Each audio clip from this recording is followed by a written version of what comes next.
Don't call me a hipster, I'm really not. I just love vinyl records.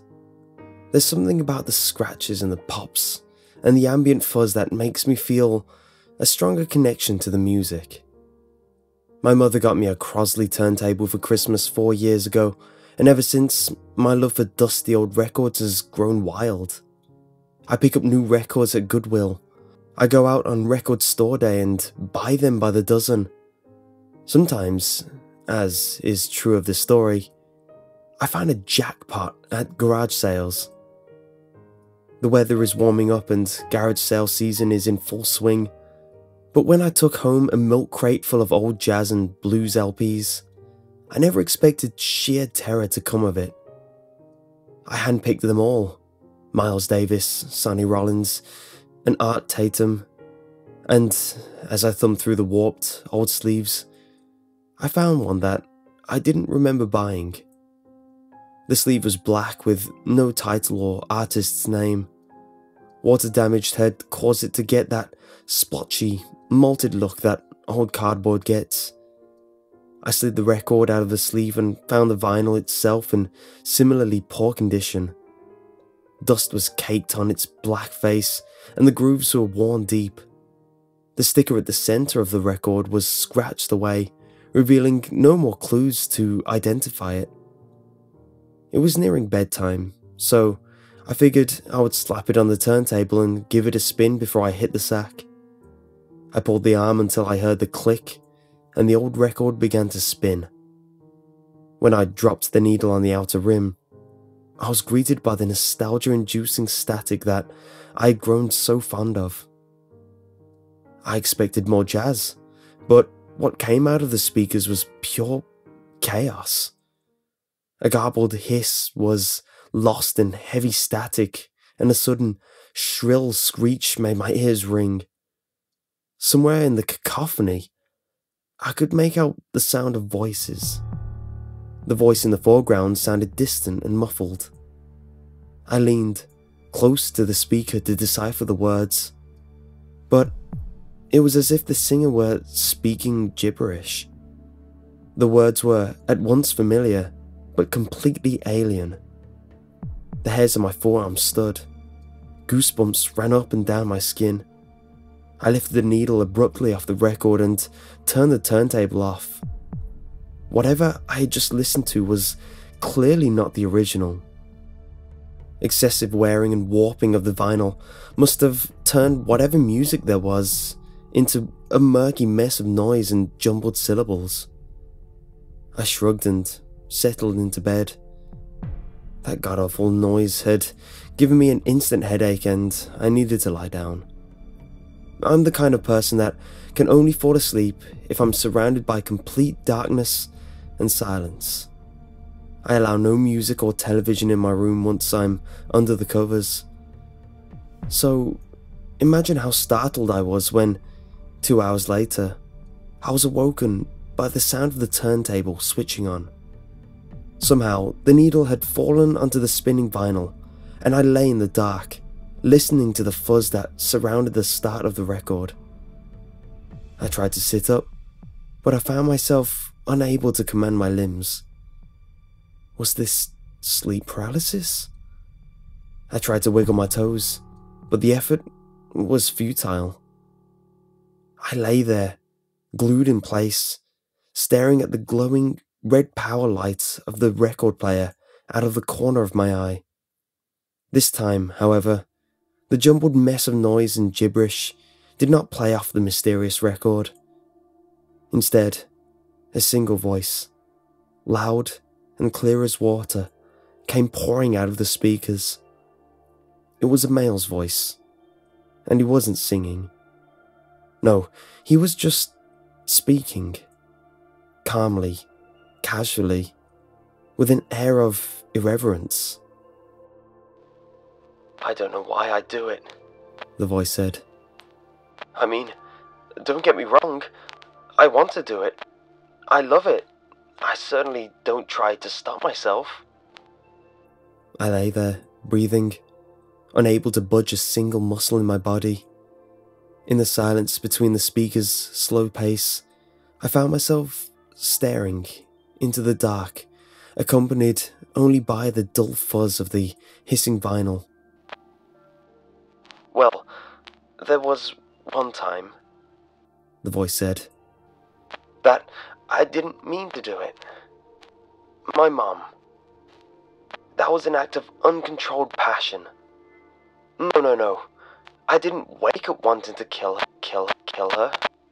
It was a combination of adrenaline and convenience. I had the knife. She had that paper-thin skin. It was an equation so simple. I couldn't leave it unsolved." Was I dreaming this? It was the only explanation. As the speaker went on, I heard the click of the speed controller send the record spinning from 33 RPMs to 45 RPMs, and then again to 75. As the record spun faster, the speaker's voice grew high-pitched and the words spewed out of him at supersonic speed. "Now after that was Nancy, my girlfriend at the time, and that one I knew full well what I was doing. God, the blood was everywhere. 32 stabs to the head. The blood was all matted in her hair like a mop head full of cranberry juice."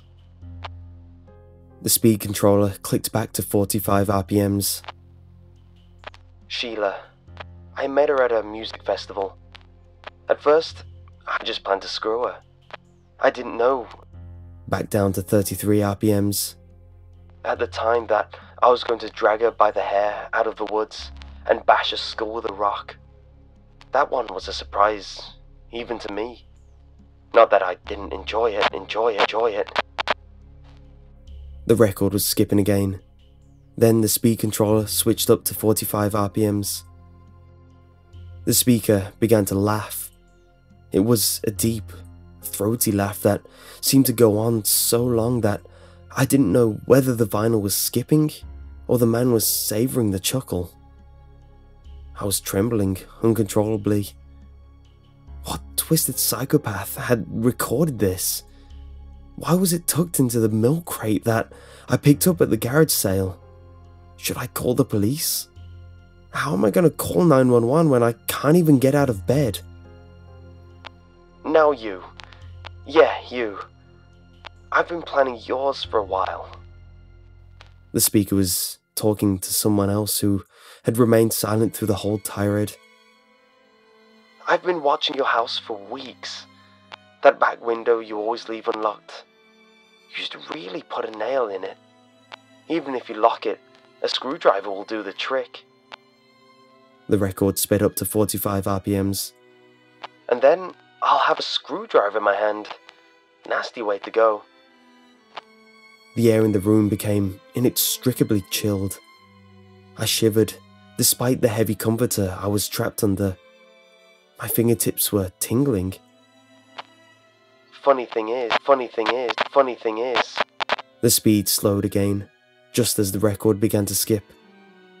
"You don't even realize I'm talking to you. You know how easy it is to follow someone home. The words he spoke next terrified me so thoroughly that I jolted out of my paralysis and flailed my way off the mattress, clawing the blankets off my body. "You know how easy it is to follow someone home from a garage sale?" The turntable clicked, and the record stopped spinning as the record came to an end.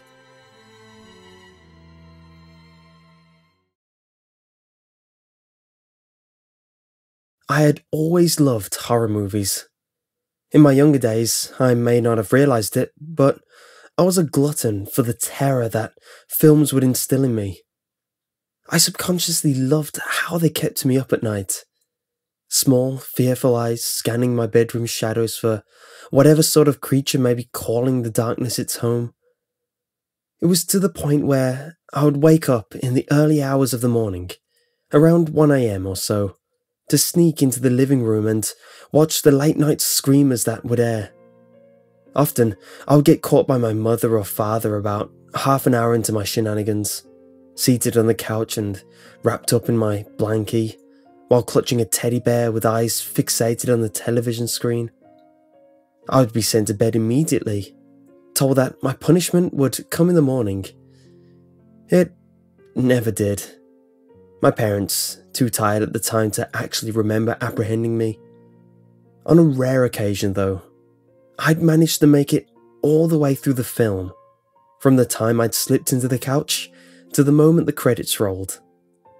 At that moment, the trudge back to my bedroom was a mad dash of fright, trying to evade any and all monsters or bugaboos that, in my impressionable mind, would grab me and take me away. I was always successful in the return trip. It made me feel like Indiana Jones. I don't love horror movies anymore. Not after what happened. I was in college when the event occurred. While most people associate university with wild parties, copious amounts of alcohol, and finding as many people to have anonymous sex with, my version of the experience was more tame by those standards. The evenings not spent furiously poring over my projects and classwork were spent with my one true love, my Netflix account. From the moment my last class of the day ended, I was wrapped in the sweet embrace the internet had waiting for me. I would return to my dorm, slip into my bedroom and into something more comfortable, and spend until about 4 in the morning watching whatever horrors the streaming site had available to me.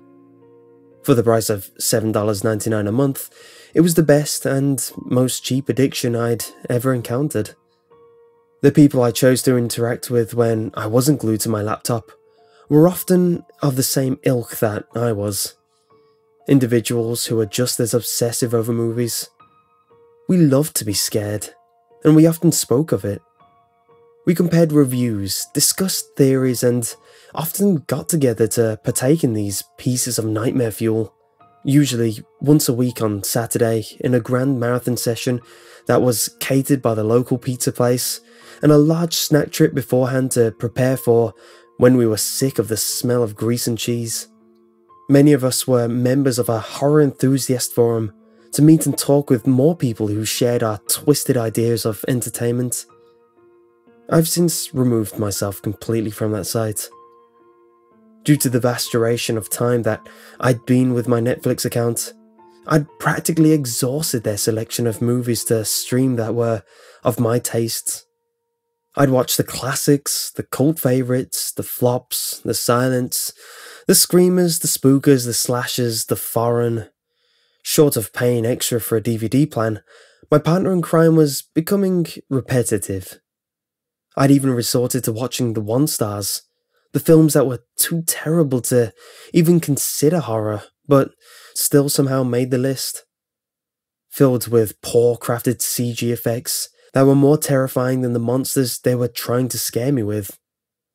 I lamented this to my forum mates, complaining of the lack of fresh choices upon the site that filled my browser history.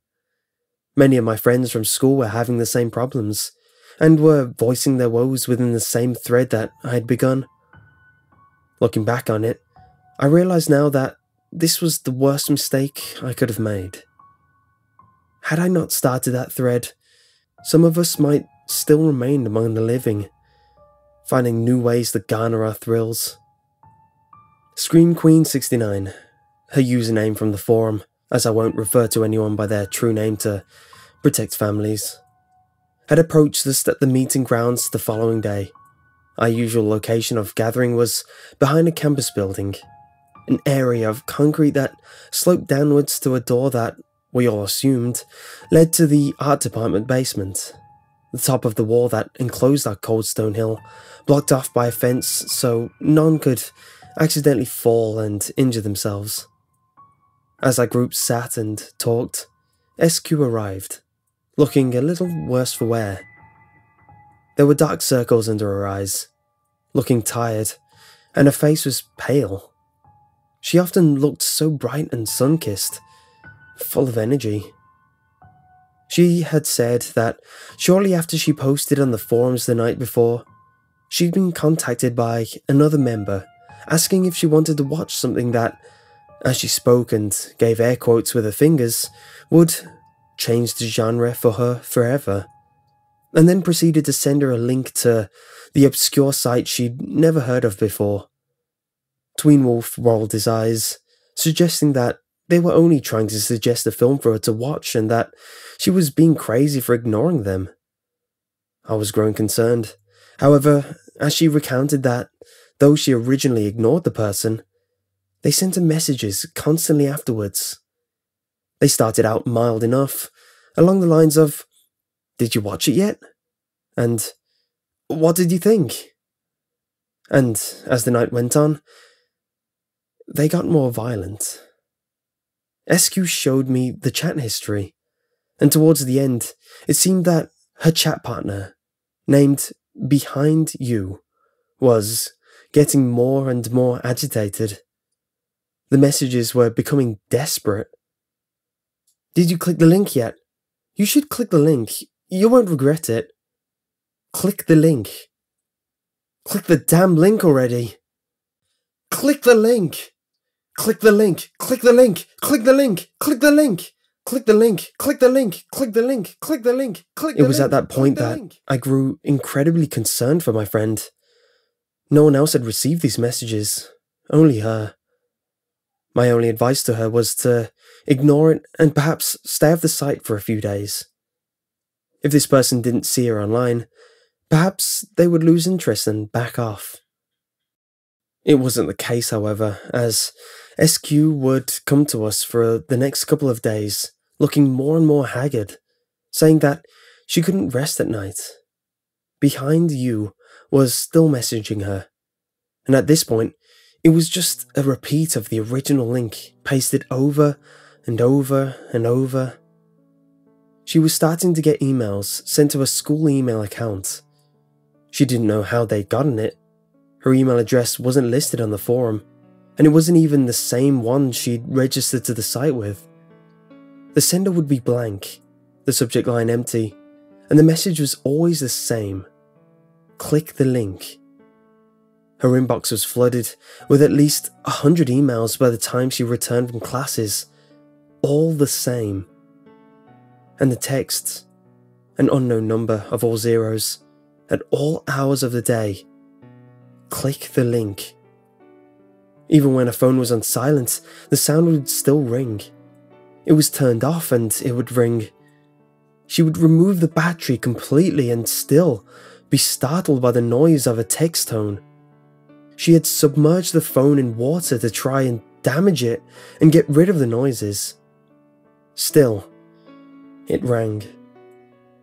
She had put it into the microwave and turned it on for 5 minutes, knowing that if the appliance was broke, she would have to pay for a replacement, seeing as the appliance was provided by the dorm building. Even burnt and melted in places, the battery removed and fried. It rang. It was getting to the point where SQ was growing more and more frazzled, each and every cell phone going off around her, causing her to shriek. By the 5th day, she hadn't shown up to lunch. Most of us assumed she was just trying to catch up on sleep from the incident keeping her up at night. We didn't realise she had died until 2 days later, when her roommate complained about the smell coming from her room. The police blocked off the dorm room, and her roommate was moved out to live with someone else in the building. They ruled it as a suicide, claiming that SQ had overdosed on sleeping pills. She had been found slumped over her desk in front of a laptop, with a forum pulled up on her browser. I had managed to worm my way into her room a few days after cleanup had ended.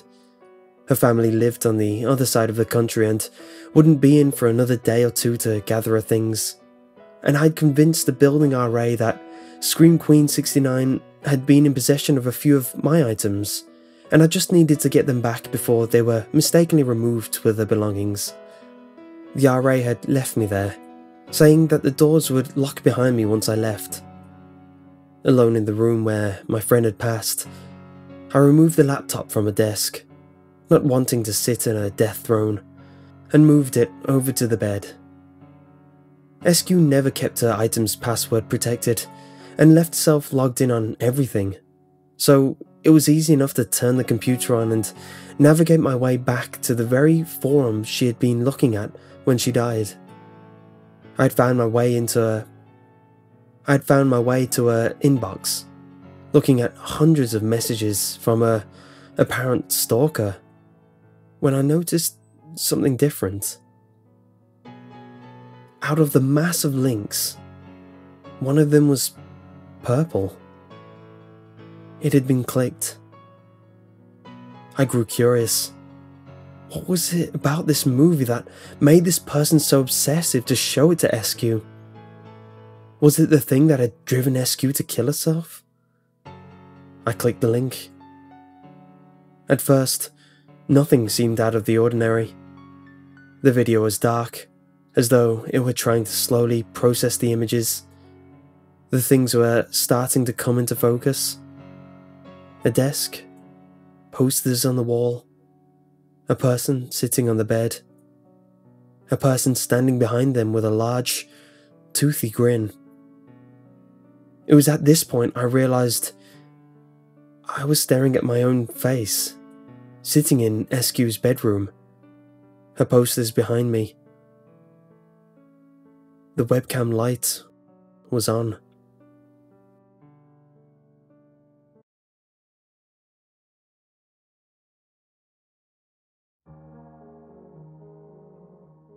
My cousin recently moved here from Secunderabad, India. On a recent road trip exploring America, we were talking and exchanging ghost stories and laughing at the similarities and differences between American ghost stories and Indian ghost stories. When I asked her if she's ever experienced anything supernatural, her eyes widened as she averted her eyes to the window. Just when the silence was about to be too much for me, she softly responded, "Yes, a few. One is troubling. When I was in second year in college, I stayed in an all-girl hostel. I made many friends. We were all very happy to be in school, away from our conservative parents. The hostel was so much fun, but it was a very, very old building. Electricity was only put in the rooms. Sometimes candles were placed along the windows if a watchman was present. But normally, once you left the rooms, you were faced with complete darkness. It was common to wake up someone if you needed to walk down to the restroom at the end of the hall. We all had a childish fear of being alone in the dark. One night, I had to use the restroom. It was about 4 a.m. I went to my friend's bed and tapped her on her arm. She immediately opened her eyes as soon as I touched her. I apologized for bothering her and told her I needed to pee. She smiled at me and hopped out of bed. All the way down the hallway, she laughed and danced. I could not see her at all, but her bangles clanged together loudly and the bells on her anklets jingled softly. It was very calming. I laughed and sashayed my hips down the hallway with her, too tired to match elaborate arm movements. She said nothing to me, though occasionally I heard her hum one of our favourite Bollywood songs. The same thing happened on our return. I fell back asleep easily. I awoke fairly late the next morning to the sound of men in our room. They surrounded her bed. I bolted from my bed, prepared to protect my friend, when I realised they were administrators of the college. I peered over closely. My friend's lifeless eyes were fixated on my bed, the same smile on her face. Suicide. Her time of death was 11:30 p.m. Almost 5 hours before I woke her. There is a hunter in the woods who, after a long day of hunting, was in the middle of an immense forest. It was getting dark and, having lost his bearings, he decided to head in one direction until he was clear of the increasingly oppressive foliage. After what seemed like hours, he came across a cabin in a small clearing. Realizing how dark it had grown, he decided to see if he could stay there for the night. He approached and found the door ajar. Nobody was inside. The hunter flopped down on the single bed, deciding to explain himself to the owner in the morning. As he looked around, he was surprised to see the walls adorned by many portraits, all painted in incredible detail. Without exception, they all appeared to be staring down at him, their features twisted into looks of hatred. Staring back, he grew increasingly uncomfortable, making a concerted effort to ignore the many hateful faces.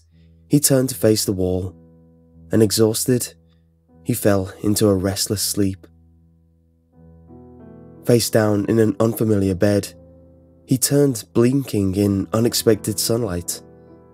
Looking up, he discovered that the cabin had no portraits, only windows.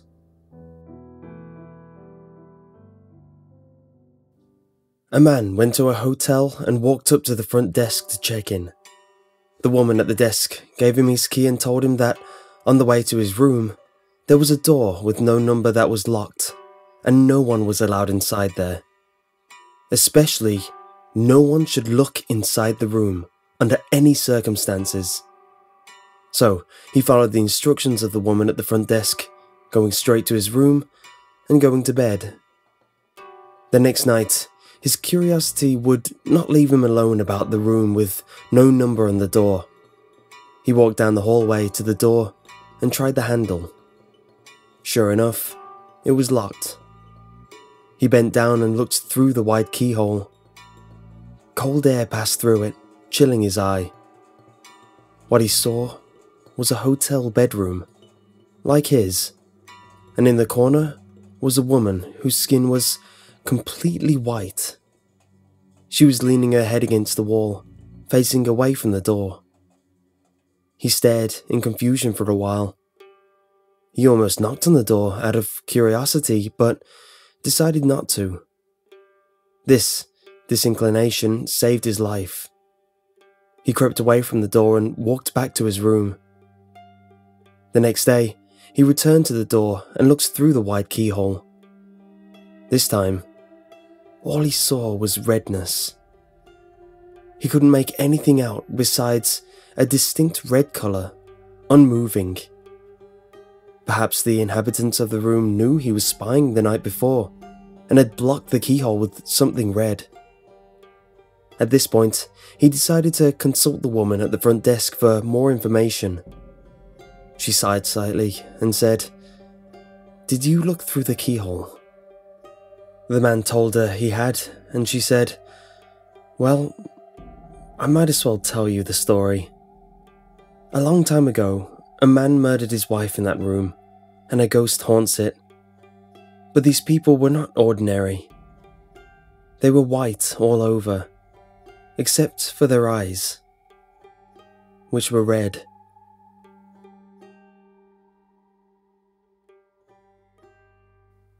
In January 2006 in New York, the patient of a well-known psychiatrist draws the face of a man that has been repeatedly appearing in her dreams. In more than one occasion, that man has given her advice on her private life. The woman swears she has never met the man in her life. That portrait lies forgotten on the psychiatrist's desk for a few days until one day, another patient recognizes that face and says that the man has often visited him in his dreams. He also claims he has never seen that man in his waking life. The psychiatrist decides to send the portrait to some of his colleagues that have patients with recurrent dreams. Within a few months, 4 patients recognize the man as a frequent presence in their own dreams. All the patients refer to him as this man. From January 2006 until today, at least 2,000 people have claimed they have seen this man in their dreams in many cities all over the world: Los Angeles, Berlin, Sao Paulo, Tehran, Beijing, Rome, Barcelona, Stockholm, Paris, New Delhi, Moscow, etc. At the moment, there is no ascertained relation or common trait among the people that have dreamed of seeing this man. Moreover, no living man has ever been recognized as resembling the man of the portrait by the people who have seen this man in their dreams.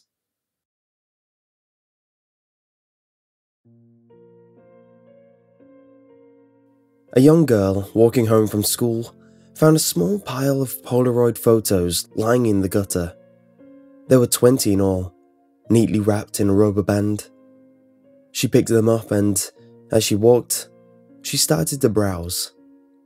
The first photo was that of a ghostly white man on a black background, standing just far away from the camera that she couldn't make out his features. The girl slid the photo to the back of the stack and looked at the next one. The photo was of the same man, now standing a bit closer. The girl flipped through the next several photos quickly. With each one, the man in the photo came a bit closer, and his features were a bit clearer. Turning the last corner to her house, the girl noticed that the man in the photos seems to be looking at her, even when she moved the stack from side to side. It frightened her, but she kept flipping them over, one by one. By the 19th picture, the man was so close, his face completely filled the frame. His expression was the most horrific the girl had ever seen. Walking up the driveway, she turned to the last photo. This time, instead of an image, there were 2 words. Close enough. Hearing a scream outside the house, the girl's brother rushed to the door and opened it. All he saw was a pile of photographs lying on the doorstep. The top one looked like an extremely pale version of his sister, but she was standing too far back for him to be sure. In 1983, a team of deeply pious scientists conducted a radical experiment in an undisclosed facility. The scientists had theorized that a human, without access to any senses or ways to perceive stimuli, would be able to perceive the presence of God. They believed that the 5 senses clouded our awareness of eternity, and without them, a human could actually establish contact with God by thought. An elderly man, who claimed to have nothing left to live for, was the only test subject to volunteer. To purge him of all his senses, the scientists performed a complex operation in which every sensory nerve connection to the brain was surgically severed. Although the test subject retained full muscular function, he could not see, hear, taste, smell, or feel. With no possible way to communicate with or even sense the outside world, he was alone with his thoughts. Scientists monitored him as he spoke aloud about his state of mind in jumbled, slurred sentences that he couldn't even hear. After 4 days, the man claimed to be hearing hushed, unintelligible voices in his head. Assuming it was an onset of psychosis, the scientists paid little attention to the man's concerns.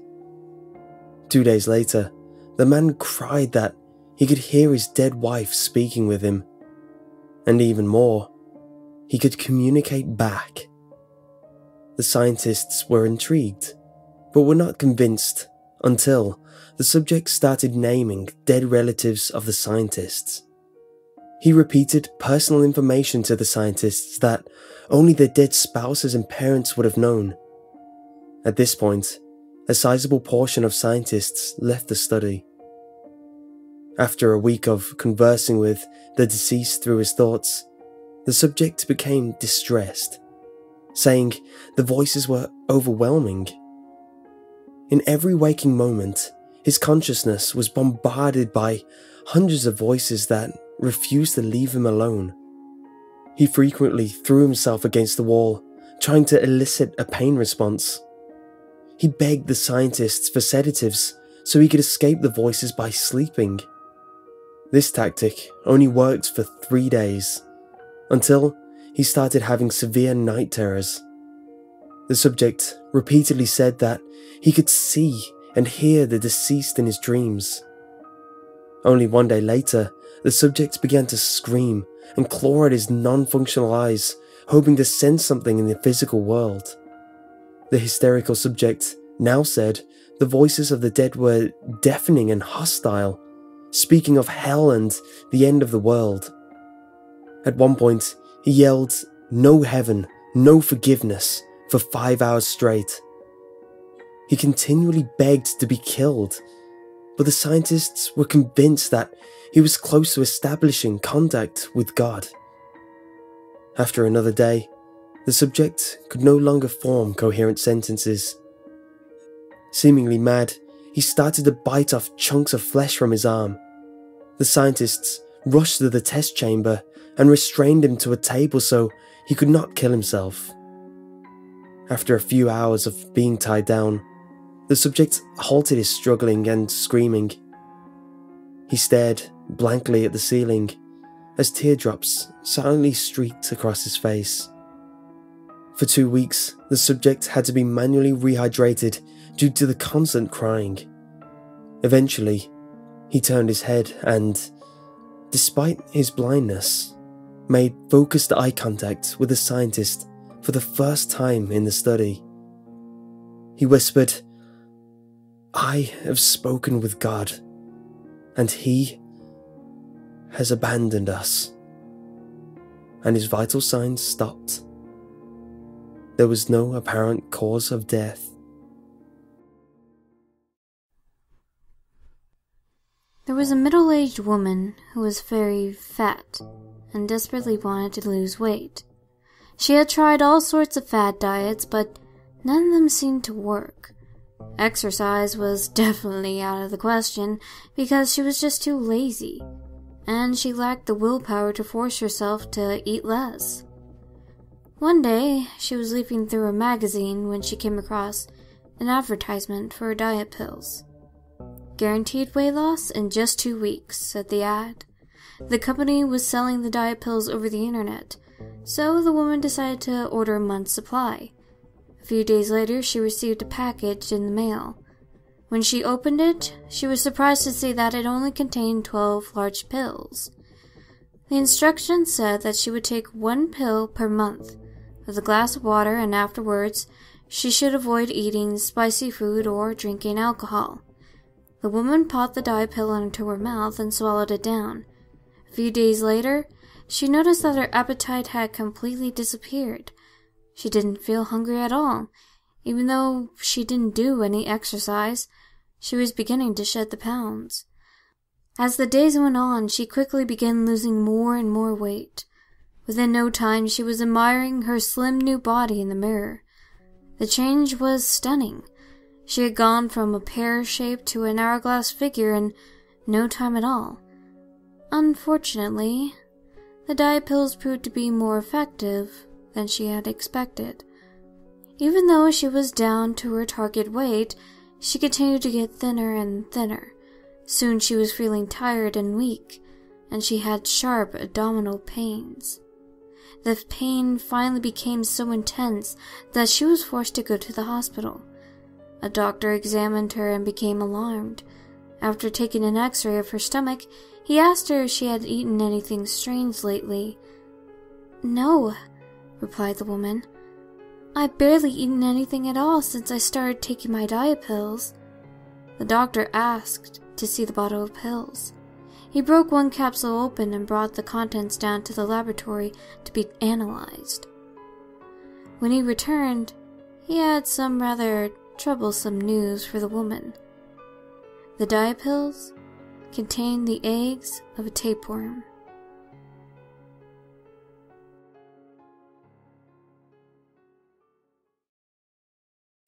Fingers trembling with excitement, I opened the package. Just as I had hoped, it was the camera I won from eBay. With mild delight, I realized I had received a better deal than I had planned because the previous owner had left the memory card in the slot. Before sending an email to the seller alerting them of the mistake, I decided to see if anything was on it.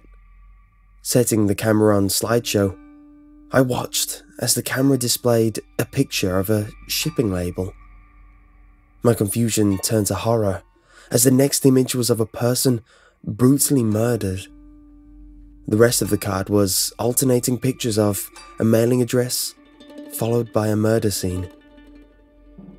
The last image was of the shipping label from the box I had just opened.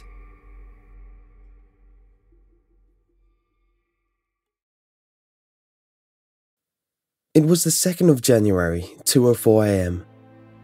I woke up to a knocking on the door, one knock every 3 seconds.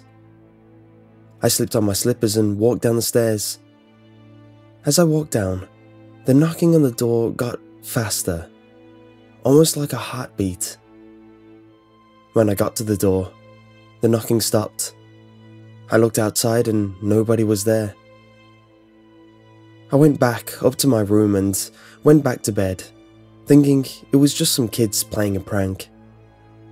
At 4:21 AM, I woke up to the front door slamming shut.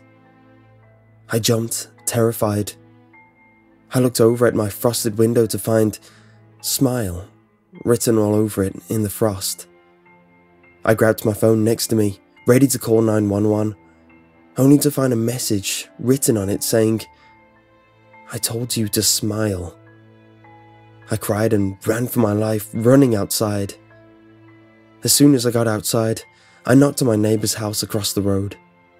They answered and held me while I sobbed. They phoned the police. At exactly 5:42, the police came to my neighbor's house after an extensive search of my house. They told me there had been no evidence at all of anyone in my house other than me. The messages on the window were gone, same with my phone. They told me to get some sleep and advised me to see a doctor about stress and anxiety problems. Screw that. I knew what happened to me was real. The following event, after spending the day at my neighbor's, I went home. I went up to my room and set up a camera. It was aimed at my bedroom door and my bed. I set it to record and went to sleep. Thankfully, I slept through the night. However, as I watched the footage, I couldn't believe what I saw. At 3 in the morning, something crawled out from under my bed. It was a completely naked, anorexic man. He stood up and looked at me on the bed. He did so for another hour, not moving at all. Then he moved. He walked over to the camera until his face took up the whole shot. He was extremely pale and had bulging veins all over his head. His eyes were completely black, with a huge smile on his face. He stared at the camera for another 2 hours, not blinking, just slightly twisting his head every now and again. After 2 hours of him staring went past, he walked back over to my bed and crawled back under. I skipped the video forward until it showed me getting up and walking over to the camera. The video finished. I was frozen with fear. The video showed him going back under, but not leaving. Whatever it was still there.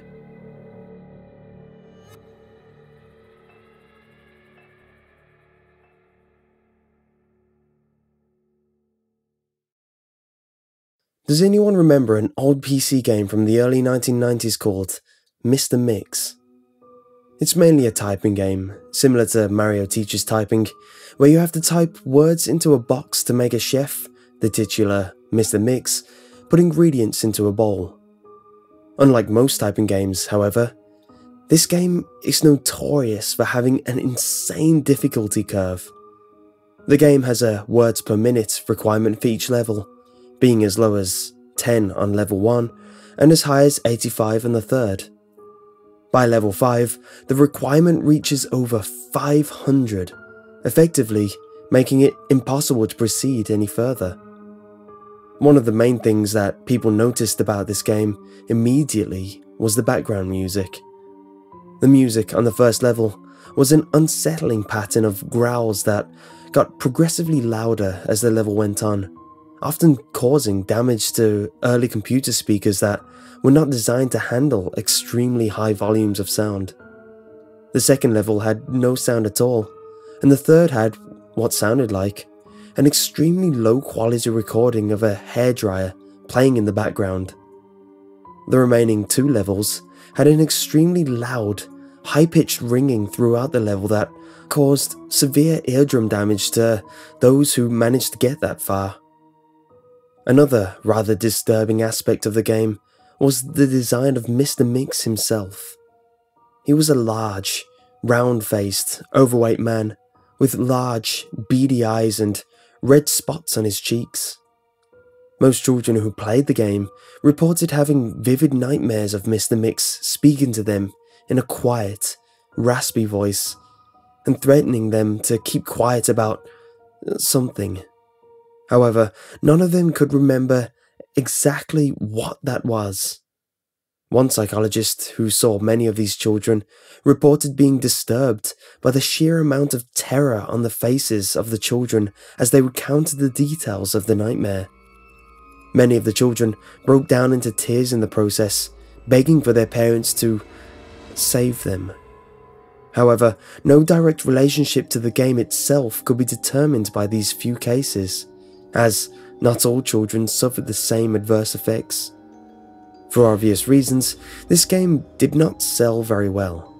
It remained in relative obscurity until a few years ago, when PC hackers got hold of a ROM of the game and started digging through it. Using memory hacking software, they managed to crack the game's code and bypass the impossible 5th level.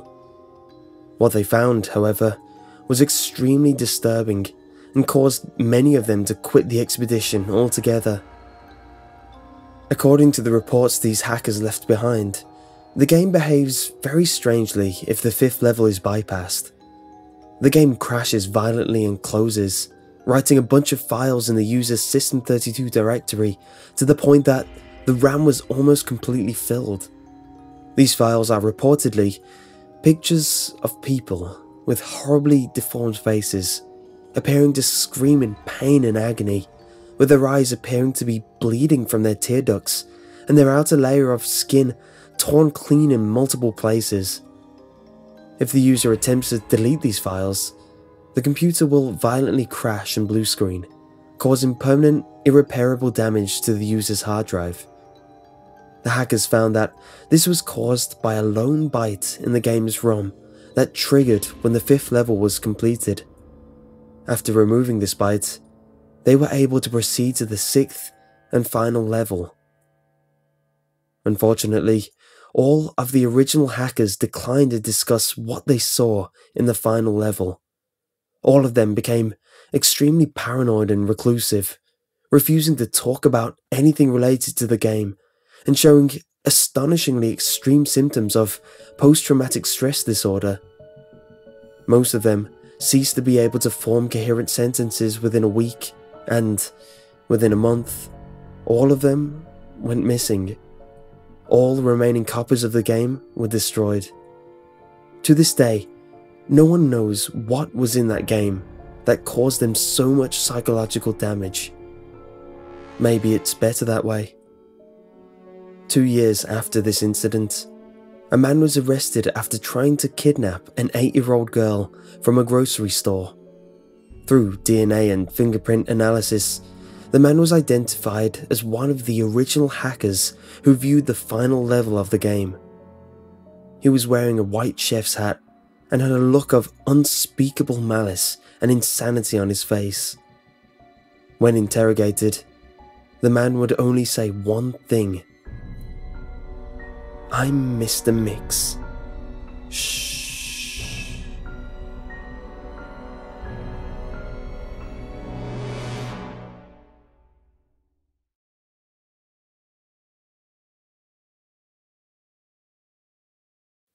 These days, when people ask me if I have any siblings, I just say no.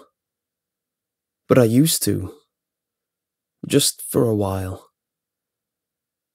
Tommy was my little brother, and by the time he was 3, we were best buddies. I remember how we used to wake up about 5 AM on Saturdays to watch cartoons and kick up a hell of a ruckus until Mom and Dad booted us out of the house. Then we'd go play on our swing set, or maybe try to skip some stones at the creek, or just run around. But he got sick that next fall. It wasn't anything too bad, just a common cold. Or so we thought. My parents didn't really do anything about it. They just figured they'd let it run its course. Poor kid. Probably went through a pack and a half of Kleenex a day. But that didn't help any. He was sneezing every other minute, spewing his snot all over the place. And I wouldn't have spent much time around him if my parents didn't make me. That's how we ended up in the garage that day. We went out to run around, but because of his cold, Tommy got tired after just a few minutes. We were heading back inside when he sneezed on me. Call it the straw that broke the camel's back. All of a sudden, he started yelling about his cold and how gross it was to sneeze on everything and everyone. He sneezed on me again, and that's when he really lost it. My dad had a pegboard of tools on the wall. Tommy reached up and grabbed the hammer. Then he hit himself in the face with it, a good 4 or 5 times. Smack, smack, smack, smack, until he was down. Then he hit himself again, and again, and again. Smack, smack, smack, crunch. I think I was in shock until then. I literally couldn't believe what had just happened. When I did, I went to help Tommy, but I stopped when I got closer to him. I tried to write about what his face looked like a few times. Couldn't do it. All I can say is that his nose was smashed, along with his teeth and the front of his face. His skull was basically opened up. But something was moving in there. Something moved past a part of his skull. And for a while, I thought it was a huge living bugger. And in a way, it was. It was a slug.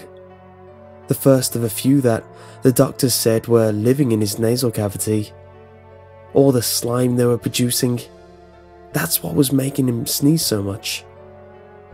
Because of the way it happened, I think my parents told everyone that Tommy died in an accident. I'm not really sure, and they're not really around for me to ask them what they said. My friends from school didn't buy that, so when they asked about how Tommy really died, I told them the same thing that I told the cops, which is the crap I just said. But that's not how Tommy really died. See, Tommy couldn't have reached Dad's hammer, but me, I could.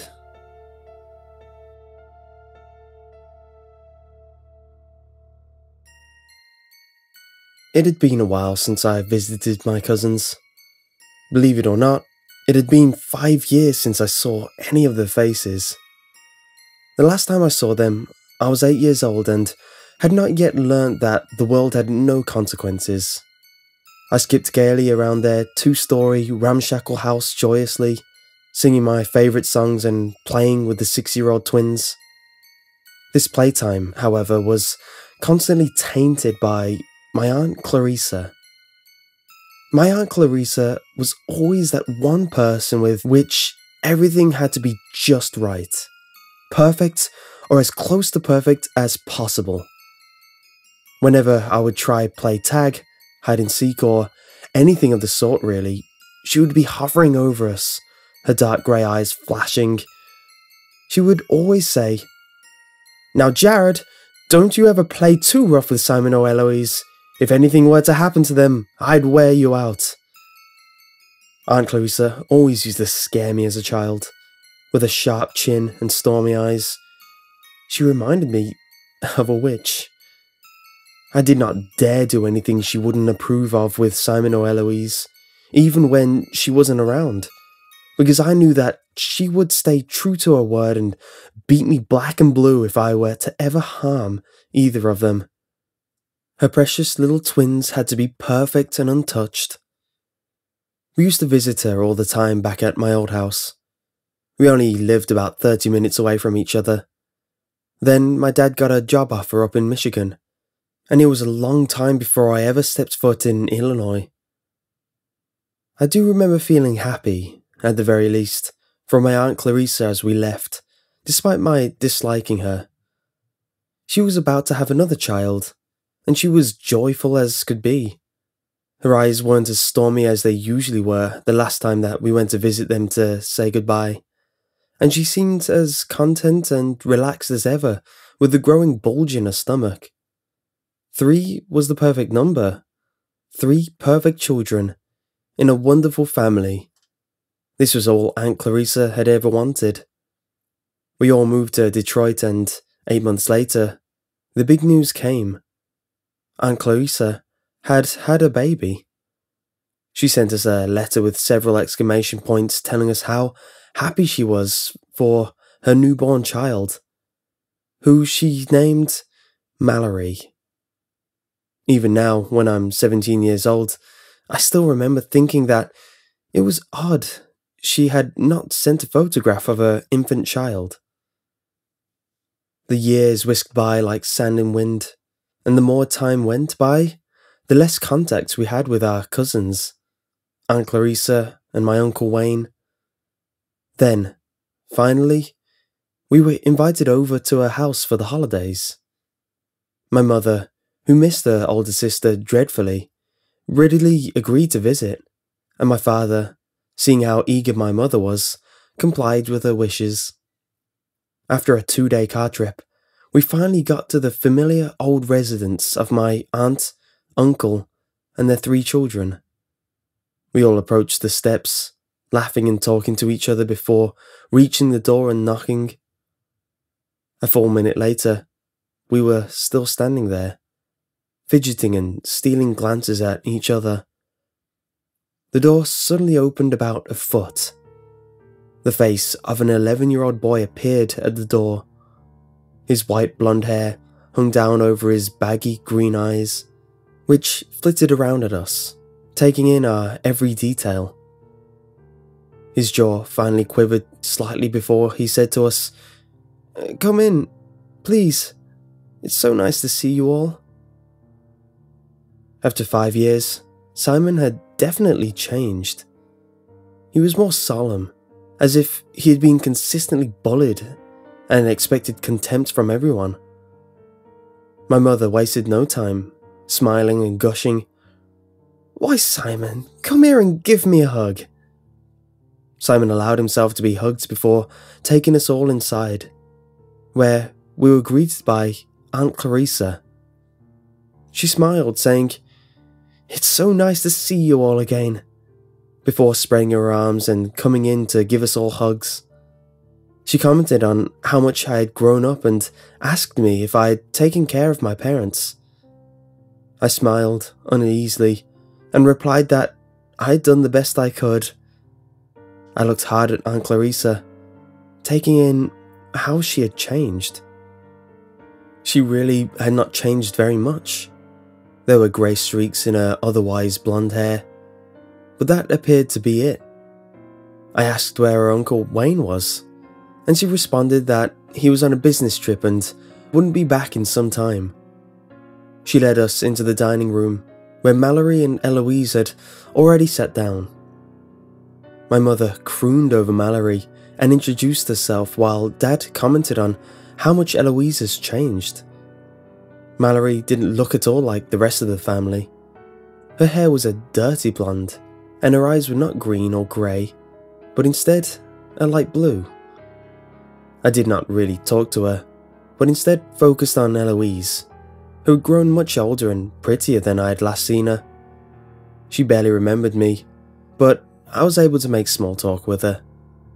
I noticed she had grown to be wary and suspicious of others, as if someone might try to stab her in the back. The only members of the family that seemed normal were Aunt Clarissa and Mallory. Mallory was happily eating away at steamed carrots, and Aunt Clarissa was sat on a chair with a pleased look on her face, as if proud of her perfect children. There was definitely tension in the air, as if there had recently been a fight between Aunt Clarissa and her kids. I decided that I would ask Eloise about it after dinner. I met up with her in the living room and sat down. She was engrossed in a teenage magazine I had never heard of, but looked up sharply as soon as the question was out of my mouth. "Eloise, is there anything wrong in this house?" Her sea-green eyes flitted to 2 different places, somewhere behind me, before meeting my own. I made a mental note of this. "There's nothing wrong here. Why would you say that?" she answered, forcing a smile onto her face.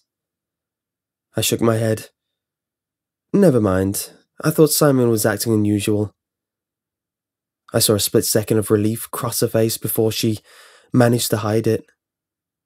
"It's nothing. Don't worry about him. He gets bullied sometimes by older kids." I nodded and continued to talk to Eloise, but my mind was elsewhere.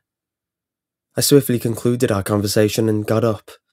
Turning around as I did so, I quickly surveyed the living room, looking for places Eloise had been glancing at. Those 2 places were the coat closet and the stairwell. I knew that something was wrong with this family inside this house. It was something that kept eluding me that I couldn't quite put my finger on. It was definitely frustrating.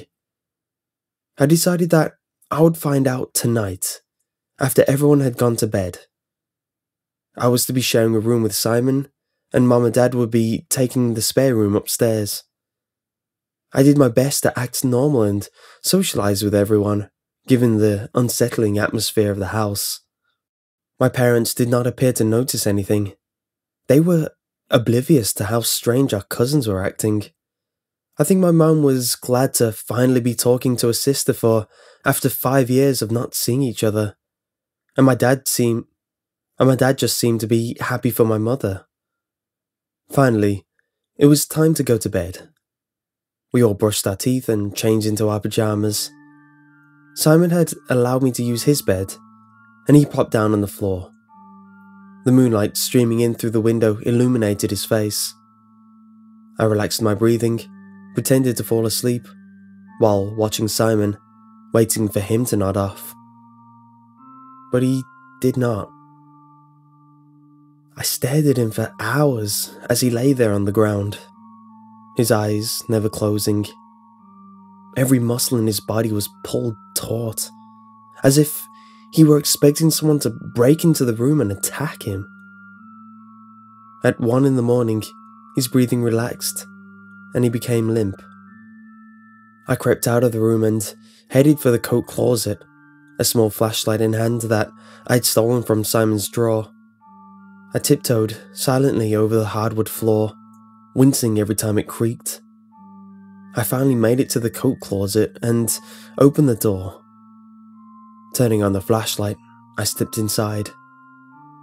It looked like a regular coat closet, nothing special or extraordinary about it. I began rummaging around, checking the coat pockets and even Aunt Clarissa's purse, but all I came across was a Swiss Army knife in Simon's pocket and some scented germ eggs in Eloise's jeans jacket, but nothing more. I began to search in the more unusual places, checking in dark corners and even in the shoe rack, but I didn't find anything of interest. I started looking underneath the baskets in which various gloves and hats were kept on a shelf above the coat rack. To my surprise, a newspaper article fluttered down to the floor. I bent over and picked it up. The article read, "Female infant stolen from orphanage." My curiosity increased. Why would Aunt Clarissa have something like this in her coat closet? I took the article into my back pocket and went on to the second thing I had seen Eloise looking at. the stairs. I remembered when I was little, Simon and Eloise had a hide-and-seek place that beat me every time. They would simply hide in the cupboard underneath the stairs. Every time I passed the cupboard, I would stop, not wanting to go inside to the darkness of the cupboard where unspeakable monsters surely awaited me. I would search every nook and cranny of the house, hoping there would be somewhere else before eventually giving up, even though I really knew where my cousins were.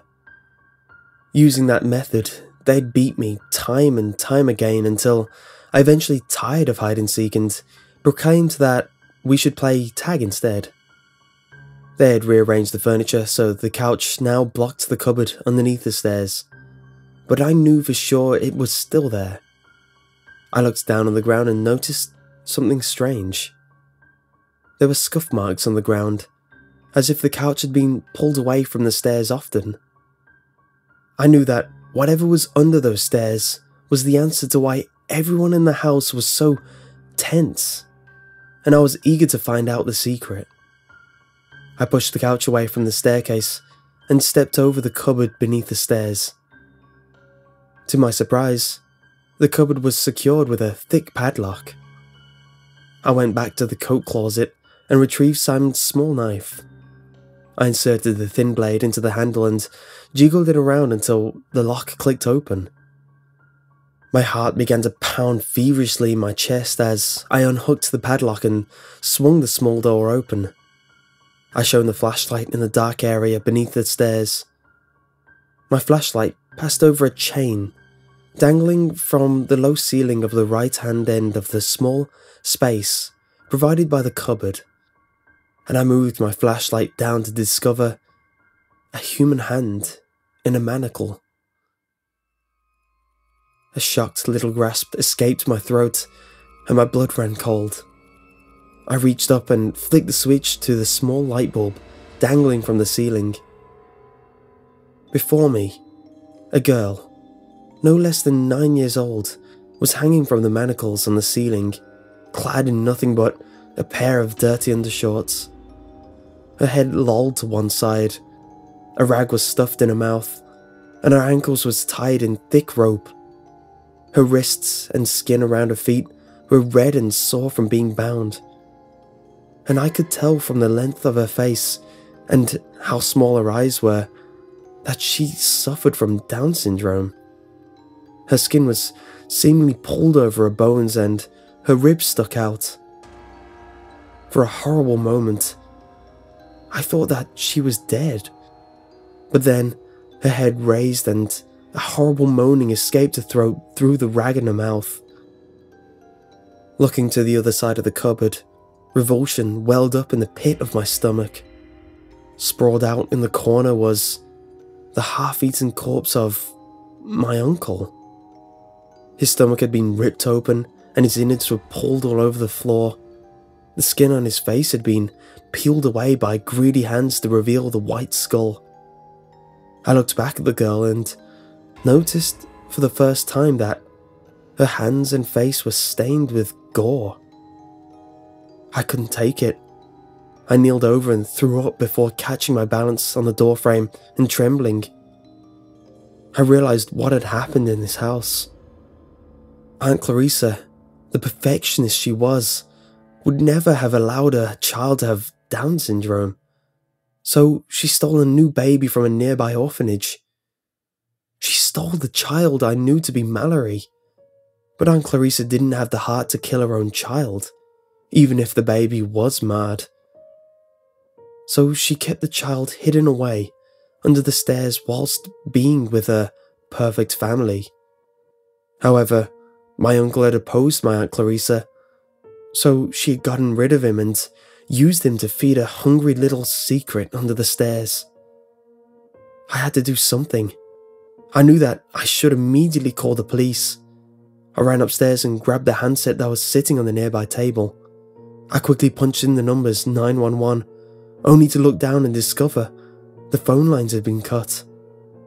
Aunt Clarissa kept her family under closed tabs. Simon and Eloise's home was also their prison.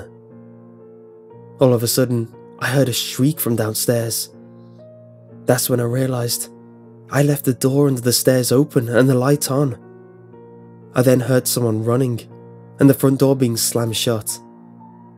I scrambled to my room and used my cell phone to call the police. I later found out that Aunt Clarissa had fled the house when she discovered her secret was out. Thankfully, the girl under the stairs turned out to be okay, but the police never found Aunt Clarissa.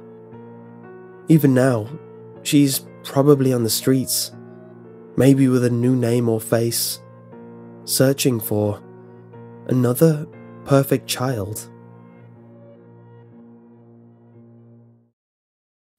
The first thing you should know about me is that I'm very faint of heart.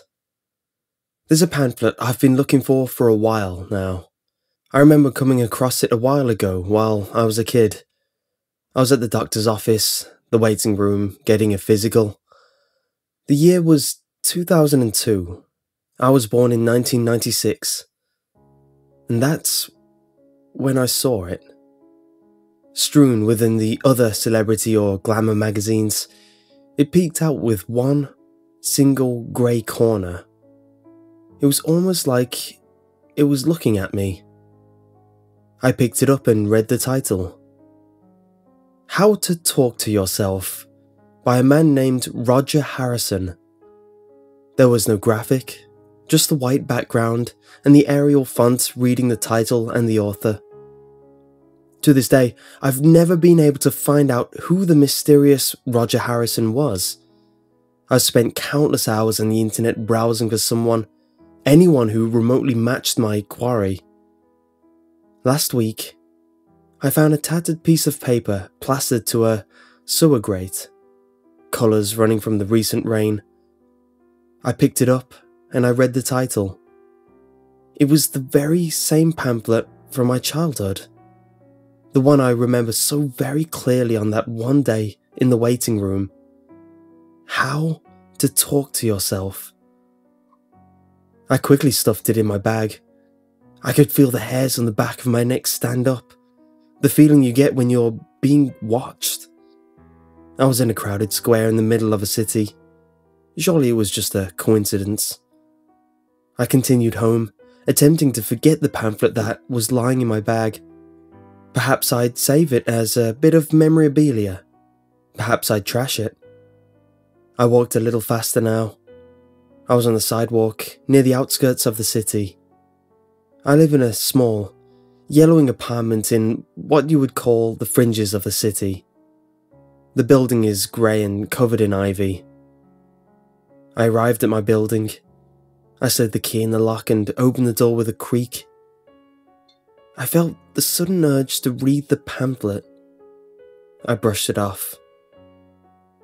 With every step I took up the stairs, I could feel this sensation building more and more and more, until I eventually could not take it anymore and broke into a sprint to my apartment. I opened the door, took off my backpack, and grabbed the pamphlet out. The feeling of being watched had subsided now, me being safe in my own home. My neighbours were playing loud music in the room above me. The urge to read the pamphlet remained. My curiosity must have been getting the better of me. I slowly put the pamphlet down, almost reconsidering my decision, but instead decided to leave it on the kitchen table. I went into my bedroom and slipped into my covers. The time was about 10:47 as I drifted off into a deep sleep. That night, I had a strange dream. I was in a large field. The sky was grey and the grass was yellow and tall. I felt cold. The surroundings were desolate and foreboding. As I inspected the surroundings, I realised that this dream was incredibly vivid compared to most other dreams I have. As my eyes scanned the horizon, I spotted something out the corner of my eye, almost indistinguishable, but yet I could see every movement from afar. In the distance, I could see someone. They were entirely draped in a sickly shade of green. Whoever it may have been, they were twitching. almost uncontrollably. I attempted to move towards them, but it felt like my feet were stuck in something soft and something warm. Gelatin? Vaseline? I heard a rustling behind me, a twig snapping. I whipped around, and the dream went to black. The rest of the night, I had no dreams, and I woke up shivering, feeling strange. I brushed it off as a side effect of the odd dream. I dressed myself and brushed my teeth. I looked in the mirror. My skin was pale, paler than I've ever seen. It looked as though all my blood had drained from my body, leaving only the white skin. I walked into the kitchen and I saw it. The grey paper with its running colours, still looking at me. I was suddenly very cold. The same cold from the dream. I was intimidated. I was intimidated by a piece of paper. I don't know why. It was just so ominous and strange. I'd never felt this way about a piece of paper. I decided to pick it up. I touched the pamphlet. It was ice cold. I opened it and read, "You have a special someone who lives in your lungs. They like you, but they are shy. They only come out when you're alone. Here is how to talk to them. Step 1. Breathe deeply.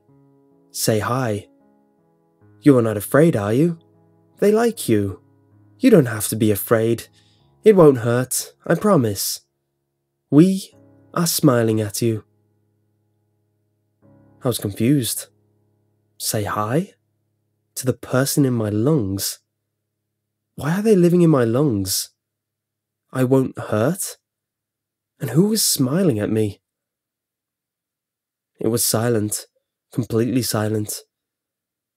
I decided to do as the pamphlet said. I inhaled deeply and said, "Hi," softly. Nothing happened. I decided to put the pamphlet away and save the rest of the reading for after work. I walked to work. My co-workers were silent as they usually are, but instead of the typing of computers or movement of machines, there was nothing. Absolute dead silence.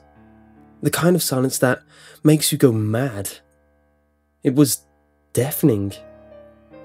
I hastily finished my work and left the building to get a cup of coffee.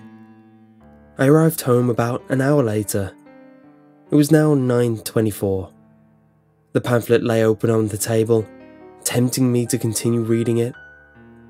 I gave in to my temptations and picked it up and read. Step 2. Be cold. Don't go to sleep, not yet. They want to see your eyes. Take 1 tablespoon of the oil. Eat it. Shut your eyes. Don't yell. Don't scream. Don't. The rest of the section was undecipherable. The ink that it was written in was smudged. The second section, as expected, was equally as strange, if not stranger than the first section. Questions ran through my mind. The oil? What oil was the pamphlet talking about? This was the part that confused me the most, alongside the part that was smudged by the rain. I expected it would be some sort of brood oil, with a recipe for it. I had no idea where to start looking for the oil. Perhaps there was an explanation on the next step, I pondered. Step 3. Happy, happy, happy, happy, happy, happy, happy! Be happy! Start talking! Say how you are! You want to make them happy? You are happy. We all like to happy with you. As I thought, there wasn't any inkling as to what the oil could be. It seemed that the author, whoever he was almost completely losing his sanity at this point. This obsession with almost chilling happiness was starting to freak me out, and I closed the pamphlet and headed upstairs to my bedroom. I got under the covers and my head hit the pillow. I had the same dream I had last night. The only difference was that The man in green was closer. He was much, much closer. I woke up promptly in a cold sweat at 3:27 a.m, and I couldn't bring myself back to sleep. I had this sudden urge to go downstairs and read the pamphlet. I saw the pamphlet on the table, but something was off. Everything in my desk was very organized, and I saw a small envelope on my desk. I rushed towards it and ripped it open. Inside was a napkin, with a crude smiley face scrawled hastily onto it. I remember specifically at this point the gravity of my situation. I had no recollection of making this note. There were no signs of a break-in, as far as I could tell. The beats in my heart began to move faster and faster as I approached the pamphlet. I opened it on the first 3 steps. There was the same crude smiley face scribbled all over. I caught my breath and held it for a moment before breathing out with a wheeze. I was, at this point, terrified. The questions rushed through my head. Who the hell was the man in green? And more importantly, how did all these smileys get into my apartment? I began to read the 4th step. Step 4. Do you see them? Look. I was beyond scared at this point. Look at what? I was confused and I was terrified of the monstrosity I had brought into my home. Hand shaking, I read the next step. There only had to be a few left, right? Step 5. They will say hi. You have made a friend. You are not alone. You are never alone. My main question at this point was, who would say hi? Nobody was in my apartment, as far as I knew. My heart was beating 1,000,000 miles an hour. Fumbling with the pages, I turned to the next and final step, which was not really a step, but more of a statement. Final step. You are never without your happy friend in your lung. You can sleep now without waking up. The author's obsession with happiness was almost cruel to the reader. It was haunting, the way whoever wrote this put it. Somehow, my heart beat faster and faster, and I felt woozy. I was confused, terrified and alone. The last thing I remember before blacking out was a raspy breathing behind me. I woke up 2 days later in my bed. Had it been a dream? The paper was nowhere in sight. I walked down to the kitchen, and my eyes lit up upon the paper. It had been real. My heart sank. The sun was setting. Rubbing my bleary eyes, I picked up the paper and turned to the back. Scrawled on the back of the pamphlet was the following: Never alone, never alone, never alone. They're here, never alone. I don't like this, I'm not alone. I like you. I like you. I can see you. You little friend. I want to touch you now. Let me see you. I like you. I'm gonna feel all of your little insides, my very special friend. Underneath the inscription, there was a smiley face. And from behind me, I heard a raspy, shallow voice. Hi.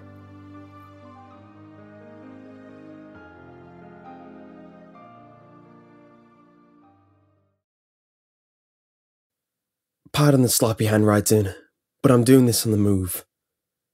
We didn't mean for this to happen. Bottom line is, we made a mistake, but there's no going back now. The days, if you can call them that, have melted away into meaningless expressions of a life beyond our reach. Well, my reach. The others are gone now, leaving just me in this hell. It didn't seem like the best of ideas, sure, but in the moment, it was pure curiosity that drove us to investigate the light coming from the woods behind the apartment complex. Pure curiosity that made me follow them to get closer to something bright enough to be nearly blinding during the daytime. Pure curiosity that instilled a desire to extend my hand and, ever so carefully, touch it. It began to strobe, whatever it was, faster and faster. And then, everything was still. And when I say everything, I mean everything. Nothing moved, no birds chirped, no leaves settled, and no wind sighed through the trees. It was all very surreal. For a second, we thought we had killed the forest. But we quickly ruled that out when we found a couple of squirrels hovering in mid-air, appearing to have just jumped off a tree trunk. Time had stopped. We were all somewhat intelligent people, so hey, it wasn't that hard to figure out. It was great at first, running and laughing through the stillness of rush hour, high-fiving the people who had been calling for taxis, and pretty much feeling invincible. It was like a dream come true, and for the first 15 minutes, we were loving every bit of it. That's when we started dying. Sean was first. He was in the back of the group, so we all heard a faint slump. And there he was, pale and still. By the time we figured out what was happening, Katie was dead too. It was the air. It wasn't moving. Just like the leaves in the forest, the air molecules hadn't budged. The only reason we were still alive was because we unintentionally forced fresh oxygen down our throats by walking. Sean had stopped, just for a few seconds, had passed out, and died. All it took for Katie was for her to step into the vacuum left by the group's path to check on him, and the same thing happened to her. We panicked. We took off down the street, running like there was no tomorrow. There was just 3 of us left: Jason, Ashley, and myself. Jason kept saying that asphyxiation couldn't happen that fast, and Ashley cried as we ran. I didn't know what to think. We kept moving, not really heading anywhere specific, but just as long as we were moving, we were safe.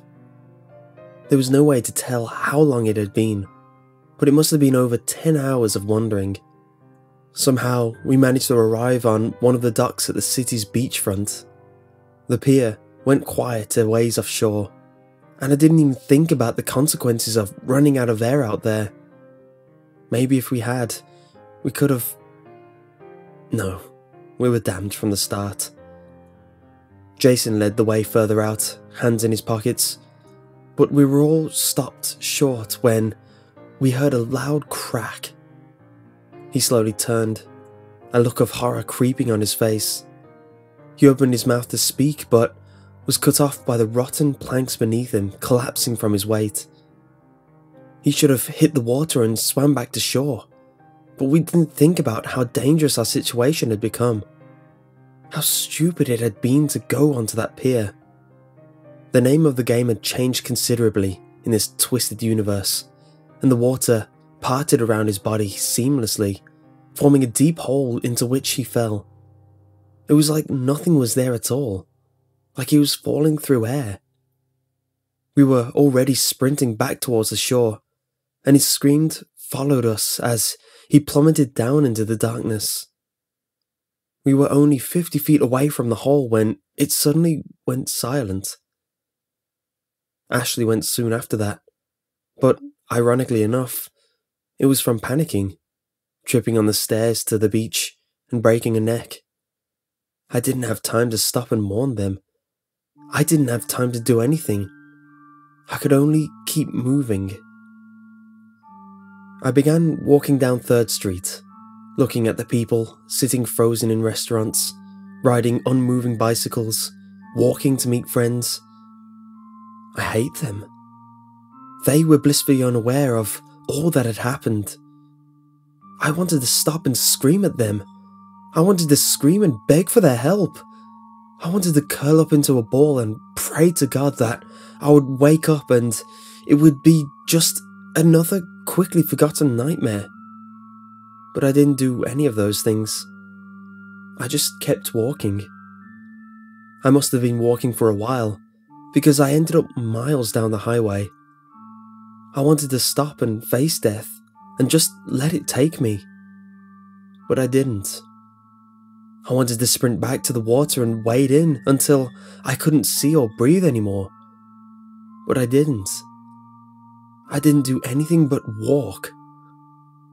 This is where I am now, presumably days later, walking off the last of my energy, with muscles screaming for me to stop. If I do stop to rest or sleep, I'll die. I know that there's no way for me to get out of here now. Searching for this long has left me with no hope of being back in my real life again. I haven't made any decisions yet on whether I'll be the one who ends it, but I imagine I can't be far off. If only I had more time.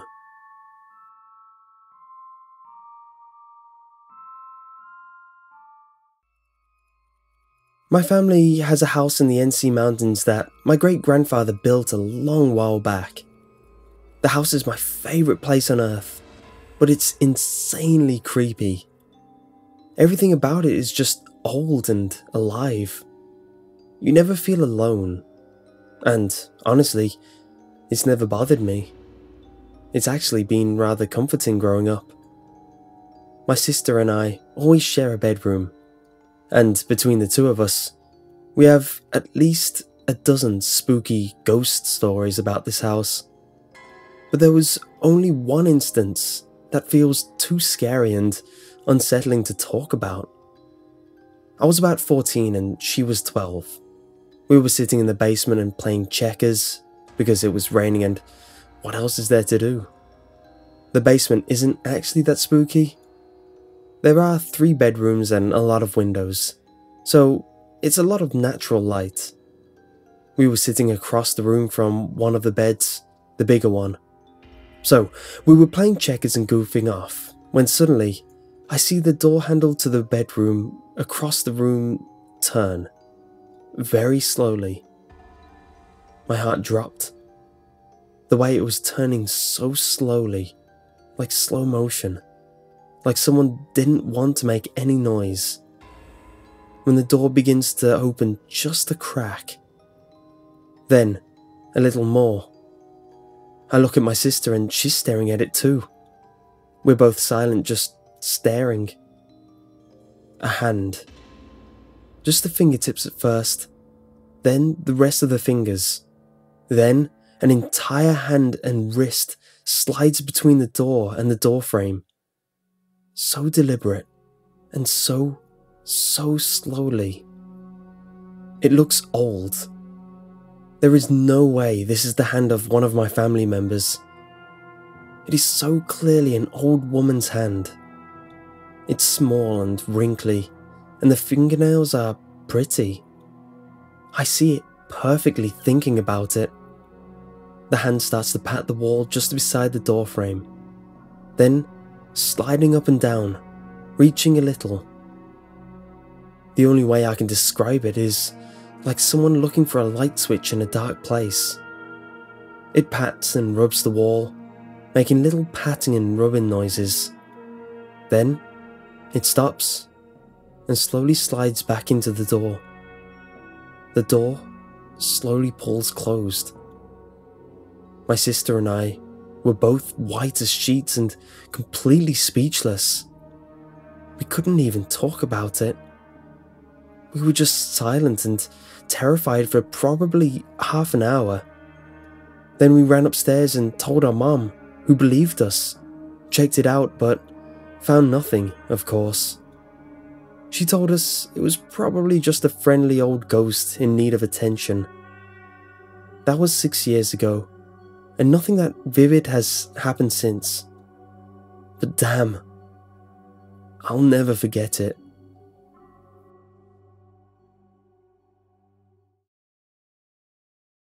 I wasn't very old when I first saw it.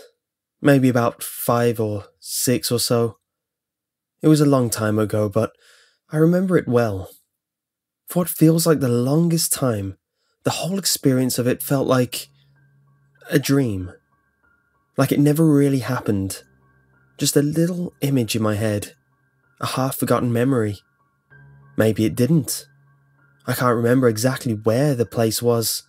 Just what it looked like. As the same with people there. No faces or name I could say now.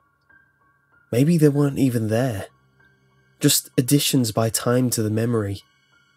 Slowly changing the devils in the details. But they don't matter much. They never did. What did matter was the kelpie. It was summer. I was playing near the bayou, not far from my grandmother's house. I had been sent there to spend the duration of the warm season. My mother thought it was good to breathe fresh, humid air instead of the city smog. My summer that year was spent with my grandmother down south. She was a fierce old lady, second generation from Scotland. Often she would tell wonderful tales of the lochs and forests from her parents' homeland, about all the creatures that lived within the waters, and all the ones that lived in the trees. One of my favourites was the selkie, beautiful seal women who could change shape at will as they sunned on the rocks or swam in the sea. Another was the ak ishka, a ferocious beast, but also quite interesting to me. My grandmother said that they could take the form of a singing woman, where they would lure sailors into the ocean and drown them in the salt water when they got close, like sirens. The one I loved most was the unicorn. Such a majestic, mysterious creature. I liked how pure it was told to be. I had always had a desire to see one, to touch its pure, white coat. But I knew they weren't real. Just stories. Just tales. But I liked to pretend. One day, I went down to the bayou to catch a fish. I was very proud of myself, having made a pole from a stick and some string. My grandmother laughed and said if I caught a fish, she would cook it for me. I became very determined to the task. I told her I would be back before sundown. I waited at the banks of the water, legs crossed and pole in hand. There was a small bit of uncooked bacon on the end of the line. I knew I was going to catch a fish. I just knew it. My train of thought and concentration was broken by music. Someone playing a fiddle. The sound was enchanting. I looked around for the source. Not finding one, I tried to follow the sound, abandoning the pole on the bank with the line still in the water. I quietly crept along the bank, walking until I found the source of the music. I found who was playing the fiddle. It was a young man, sitting on a branch of a large tree. The limb hung just above the water, and the young man lay against it, suspended over the mirror-like surface, playing a tune to his wooden fiddle. The white strings seemed to glow in the faint morning light. He stopped when he saw me, and smiled. No words came between us, but he beckoned for me with his hand to take a seat on the mossy bank, and he continued to play. The music was wonderful. When the song ended, I asked him to play another. He nodded, but only if I went into the water. My grandmother had been very keen with me to keep out of the water.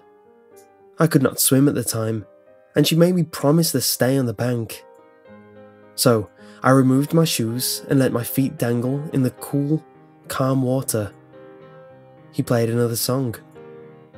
When he finished, he beckoned with his hand again for me to come closer, deeper into the water. Like he was going to tell me a secret and whisper it in my ear.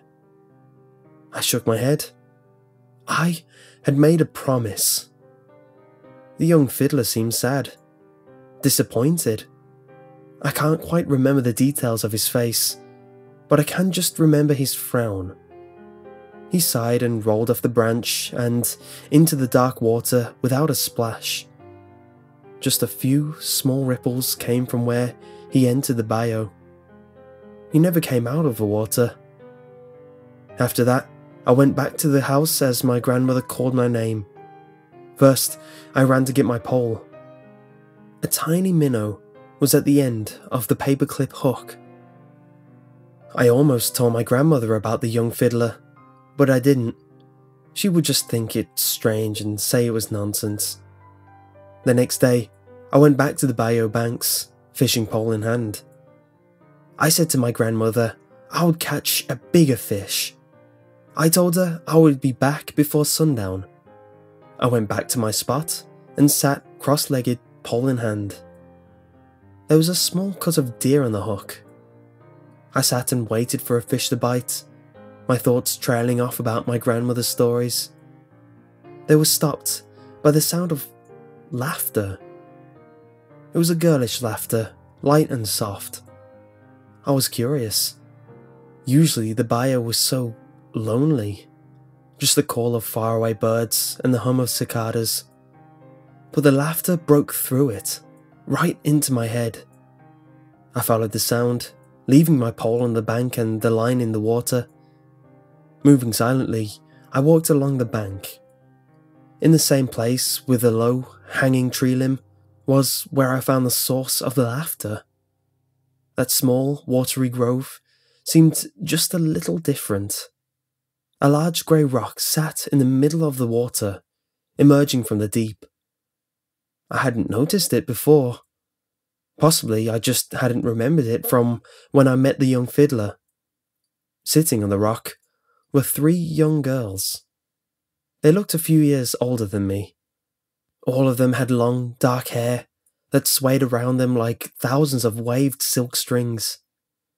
Hearing them laugh made me happy. I don't really know why. I got closer and sat on the bank to watch them. The girls were as beautiful as the selkies in the tales my grandmother told me. They all had fair skin, seemed to glow in the dimmed bayou light. One of them met her dark eyes with mine. She beckoned with a finger towards me. She wanted me to come and play. I wanted to. They seemed as though they were having so much fun up on the rock there. I took off my shoes and rolled up my pant legs. I waded in up to my knees and my feet sunk slightly in the silty mud. But looking down into the water, I remembered. I couldn't swim. I sadly stood there, sorrowful that I could not join these new friends. One by one, they slid effortlessly into the water and swam towards me. Only their eyes were visible above the water with their hair flowing behind them. They swam around my legs, barely disturbing the water. One pulled gently at my leg, another at my hand. I shook my head. I couldn't.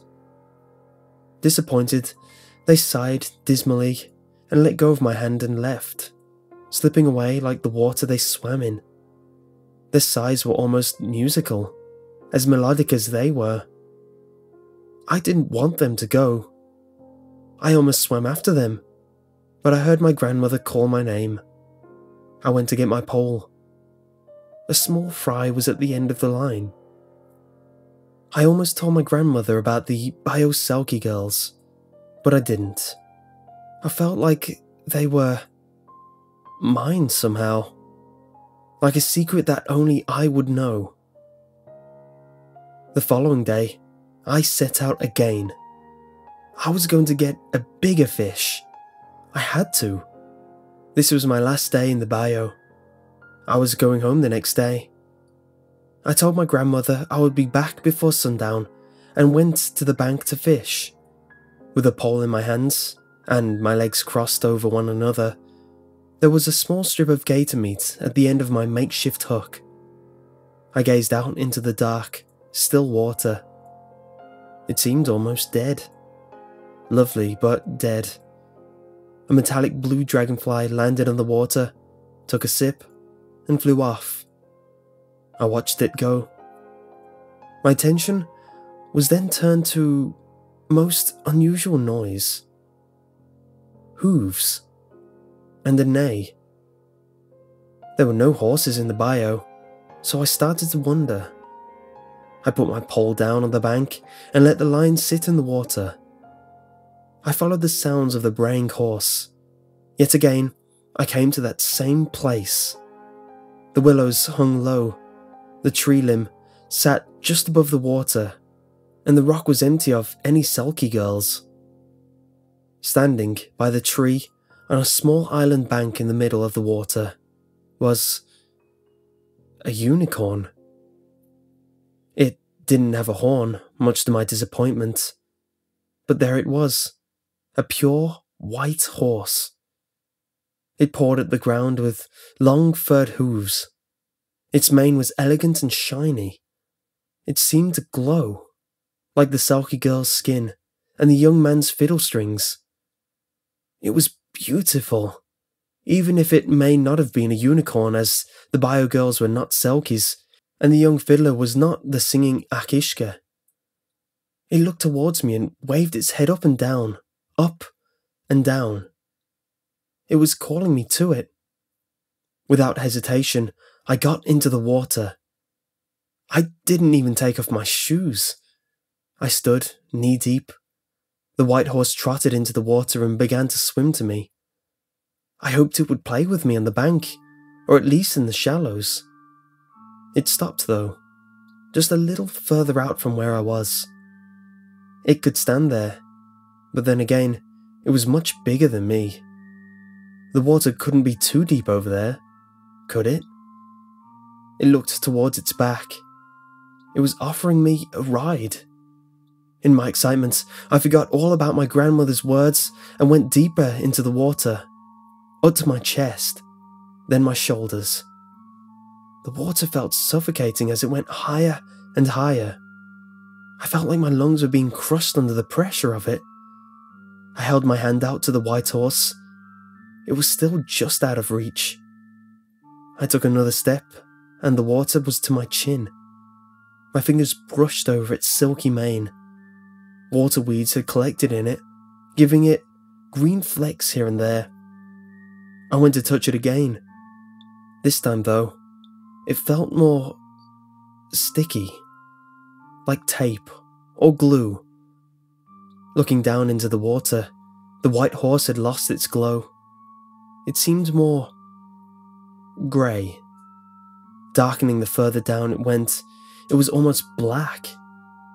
Maybe it was just the water. My foot slipped. I went down under the water, opening my eyes in panic. I was horrified at what I saw in front of me. Where the white horse's belly and legs would have been, I only saw smooth, black, decaying flesh. Water weeds strewn in and out of it. The black legs fused together in a slow, fanning tail. It was like something out of a nightmare. I immediately stepped back, my movements slowed by the water. I turned around, and my head broke the surface as I reached the shallows. I scrambled onto the bank and looked back. The white horse was gone. I felt a relief, although I deeply missed the white horse. Where had it gone? I heard my grandmother call my name. In my soaked and muddy clothes, I ran by my fishing pole. A large catfish was at the end of the hook. I left both and hurried back to my grandmother's house. I told my grandmother about the white horse. I did this time. I left out the Selkie girls and the young fiddler from my story. I did not mention the nature of me falling into the water, but I asked her about the white horse in the water. She told me a tale about a kelpie. It was a water demon that often took the shape of a beautiful white horse. Among others, such as a handsome man playing a violin or a young maiden. It would offer a ride to anyone willing, then take them into the water and drown them. Nothing would ever be found of them. That night, I forced myself to go back there. I needed to see if it was real. By the light of my torch, I followed the path I had taken as I searched for the source of sound. But after hours of searching, I could not find it. No green willows, no low-hanging tree limb, no rock. I went back home the next day, happy to be away, yet desperate to go back. I never did. Until recently. My grandmother had died about a month before. It had been years since I had seen her. In fact, she had visited only once since the time I spent a summer with her. I travelled down back to the bayou, back to our home to pack up her things and sell the house. I had nearly forgotten those 3 days down at the banks of the bayou. The whole summer had been a blur that year. But going there brought those memories back.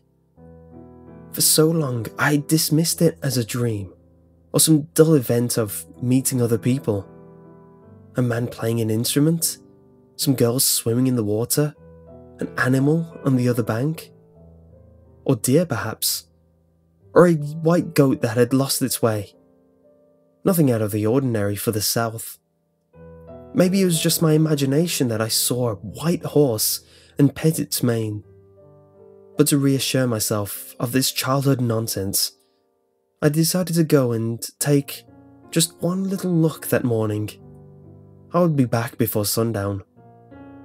I found my old fishing spot. My pole was still there somehow, as if I had just left it. I found the fresh carcass of the catfish I had left there years before. I tossed it into the waters. Curious. Then, I heard the music. Fiddle music. And laughter. And the sound of a horse.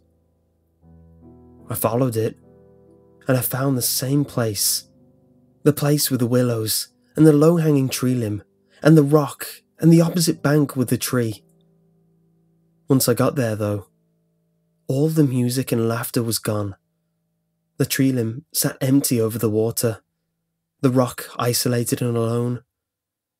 On the opposite bank was the white horse, the kelpie. It shook its head and beckoned me over. Something seemed strange, not quite right, out of place. But against my better judgment, I took off my shoes and stepped into the water. Faintly, I could hear hissing and a quite screeching sound. It sounded like it was coming from the water. I ignored the sounds and went deeper in the bayou. Finally, it was getting too deep to stand. As I kicked off the bottom, my foot hit something sharp. I don't think it bled though, so I continued across the water without a thought. I couldn't shake the feeling that something was under me, swimming. Maybe even multiple somethings. I climbed onto the bank. As I got close, the kelpie kneeled. It was offering me a ride. I remembered what my grandmother had said about these offered rides. I took a box knife from my back pocket and held it behind my back, just in case. Opening the blade, I stepped closer and hesitantly put a hand on the magnificent beast. Its white fur was soft and felt like water in my hands. I told myself I shouldn't. I had one of those feelings that you get going into a dark tunnel or alley. You know it could be dangerous, and most likely is, but you still go. I sheathed the knife and sat atop the white horse. It stood and pranced in a circle. I laughed. Oh, how I wish I had done this years ago.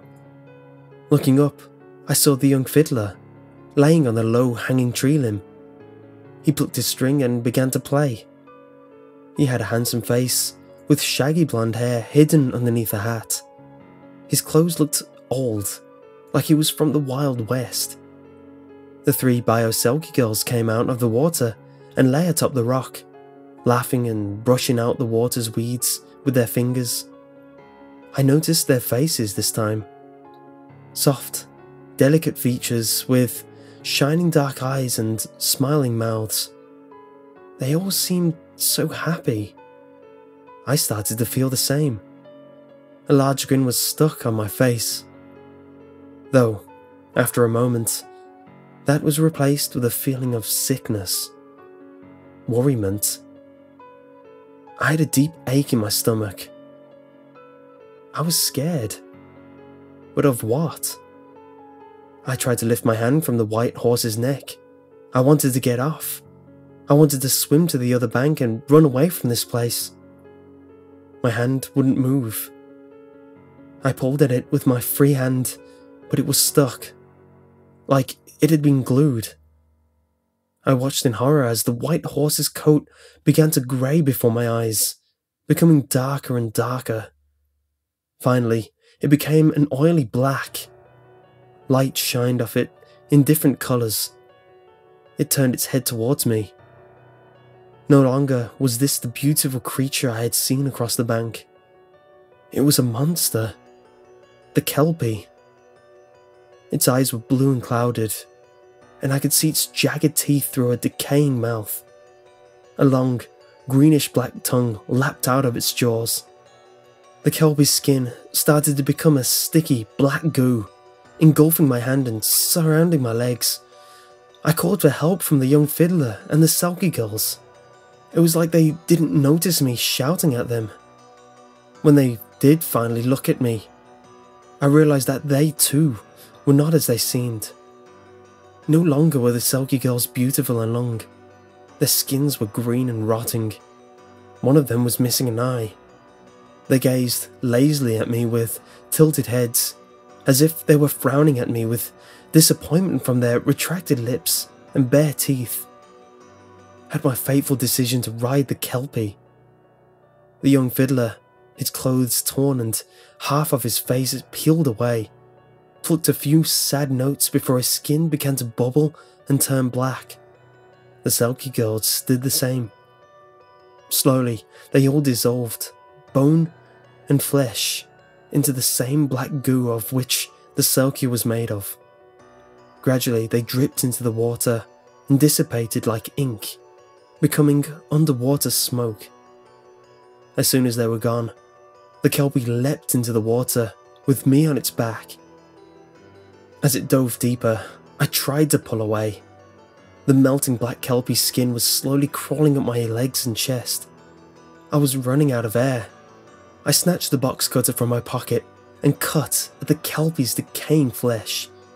It screeched and looked at me with its dead eyes. I saw my own reflection in them. It was angry. It was in pain. It looked ready to bite. I slashed at it again, and it bit at me, just inches from my face. I had freed my legs. As I tried to cut away the black flesh around my arm and hand, the kelpie jerked and changed direction, causing the box cutter to dig into my arm. Silently screaming, I watched in horror as the last of my air escaped towards the surface. I cut at it again, and I was free. At a small glimpse, I noticed I was at the bottom. There were bones down there, human ones. In that short look, I counted at least 4 skulls. The kelpie screamed and swam off into the dark water as I pulled myself to the surface. I gasped and coughed as my face was touched by the warm and humid bayou air. I looked around. Nothing was moving. Dead silent. I noticed a small ripple a few meters away. It got closer and closer. Then it disappeared. Only a second passed before I felt something grab my ankle and yank me back under the water. I was being dragged back down. The kelpie seemed insistent that I never make it back to the banks. I opened my eyes to see myself face to face with the kelpie. Its black mane flowed around it. Below me, the selkie girls were grasping at my ankles. I jabbed the knife forward into the kelpie's eye. It screamed again, such an inhuman noise that made my ears feel as though they were about to bleed. I no longer felt the hands grasping my legs. The grip around my ankle was gone. The kelpie, screaming, swam away, the box cutter still in its eye. I swam back to the water surface. Quickly, paddling my way back to the bank, I hoped that the kelpie would not come after me for revenge. As I reached the silty shallows, I slowly walked forward, holding my freely bleeding arm. Blood dripped into the water from my fingertips. I crawled up onto the mossy bank and lay on my back for a moment, catching my breath. I sat up and tore away the water weeds that was wrapped around me on my way to the bottom of the bayou. My legs were covered in mud up to my knees, blackening at the end of my rolled up jeans. I looked around. It was nearly night somehow. The sun was gone, and the first few stars had begun to shine in the darkening sky. The quiet and beautiful lagoon had changed in appearance, just like creatures that inhabited it. The rock was mossy, crumbling, cracked. The low-hanging tree limb sat broken and sticking up out of the water. All the willows were dead, their leaves decaying upon the ground in clumps. The rest of the trees looked sickly as well. Nothing here was healthy or alive. I backed further away from the water. My hand touched something smooth. Looking behind me, I saw the remnants of a polished fiddle. It looked broken, untouched for years. Further away, I saw the remnants of 3 colourful beach towels. They were just threads now. The skeletons of fish were around every discarded item. Looking closer in the weeds, I noticed more. Dozens of things, left behind those who rode the kelpie. I never went back to the bayou. As I sold my grandmother's house to a happily family from upstate New York and handed them the keys, I warned them not to get too close to the waters. There might be gators. As I got in my car and started to drive away, I watched as a little boy tugged at his mother's sleeve, saying, "I'm going to the bayou just to have a look. I'll be back before sundown." I drove away, my heart giving an empty ache for the mother of that little boy. Yes, I told myself, he'll be back before sundown.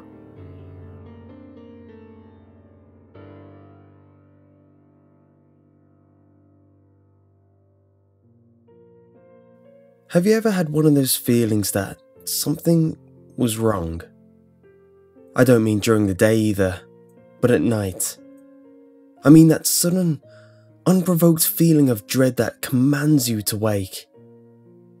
Funny, it's almost like nocturnal evil gives something off that your sleeping brain picks up on. I had one of those recently. It forced me up at 3 a.m. Normally, when you have that feeling, you'd lay still, feigning sleep. Or, if you're feeling adventurous, you'd take a quick check around the house. After you fail to discover anything, you'd inevitably crawl back to sleep. I should have done this at this time. I should have stayed asleep. That night, I sat straight up. For the longest time, I sat there, staring into the dark of my house before I even realized I was awake. Then came the fear. That slow, strangling feeling that constricts your chest and worms its way down your throat. I was alone in my home, wide-eyed and afraid with no explanation. I couldn't hear the telltale signs of a break-in downstairs, or the phantom sounds of a leaking pipe. I had no reason to be freaked out, but I was. Without much thought, I got up and walked over to the window. I don't know why I did. I peeled back just enough of the curtain to poke my head through and stared out into my moonlit backyard. I should have stayed asleep. Outside, prancing around my garden, was a clown. It had ruffles around its sleeves and collar, baggy pants and floppy shoes. Its painted white face was even topped off with a big red rubber nose. It was without a doubt the last thing I wanted to see at 3 in the morning. It danced in complete silence, doing a step that only a madman or a child could understand. Its playful manner was haunting.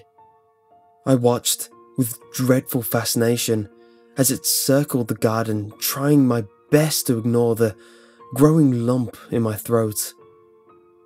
It moved around, pausing occasionally to play with my gardening tools or sniff the budding plants. Then it waltzed over to an oak sapling I had planted and disappeared. I blinked. This wasn't possible. It walked behind the thin, infant plant, but didn't come out of the other side. I should have seen it the entire time, but I didn't. It was like the clown had walked through a door, hidden by the sapling. I should have stayed asleep. I hoped that everything was some sort of waking dream. Pretending nothing happened was easier than the truth. The clown came back though. Night after night, I watched as it danced around my backyard, and at the end of every night, it would vanish the same way. One night, it disappeared behind a garden hoe, only for it to appear seconds later from behind the lawnmower. Tonight, I found it digging a hole in the middle of the yard. I've never seen it do something like this before, and my immediate thought is that the clown is digging my grave. The hole got deeper and deeper as the clown dug, until the top of the hole reached its head. Once finished, it stood at the edge of the hole, motionless, when, out of nowhere, it jerked its head around. My heart pounded so hard that I could taste copper in my mouth. I'm about to tear away from the curtain when I see it bend down and pluck up a flower. The clown put the stem between its teeth and planted the shovel firm in the ground before stretching out pretend suspenders and admiring its work like a farmer. My heart was still racing at this point, but I was just glad that it didn't see me. As if the thing read my mind, it turned on its heel and stared right at me. I never thought I'd actually pray for a heart attack. It spit out the flower and ran towards me, its feet flopping to the sides. It stopped a few feet from the house, grinning at me with filthy orange teeth as it pointed to the hole and waved me over excitedly, like a child showing off a finger painting. Frozen in place, the only thing I could do was furiously shake my head, no. The clown's smile fell, and it scratched its head as if confused. Then it walked over to the hole and pointed at it again. I would have told it to get lost if I could. It stood there for a moment, before animatedly acting out its aha moment. It then waltzed over to the planted shovel and disappeared behind it. I stared, wide-eyed, hoping it would reappear in the yard like before. I silently prayed for this, until the moment I heard my closet creak open. I should have stayed asleep.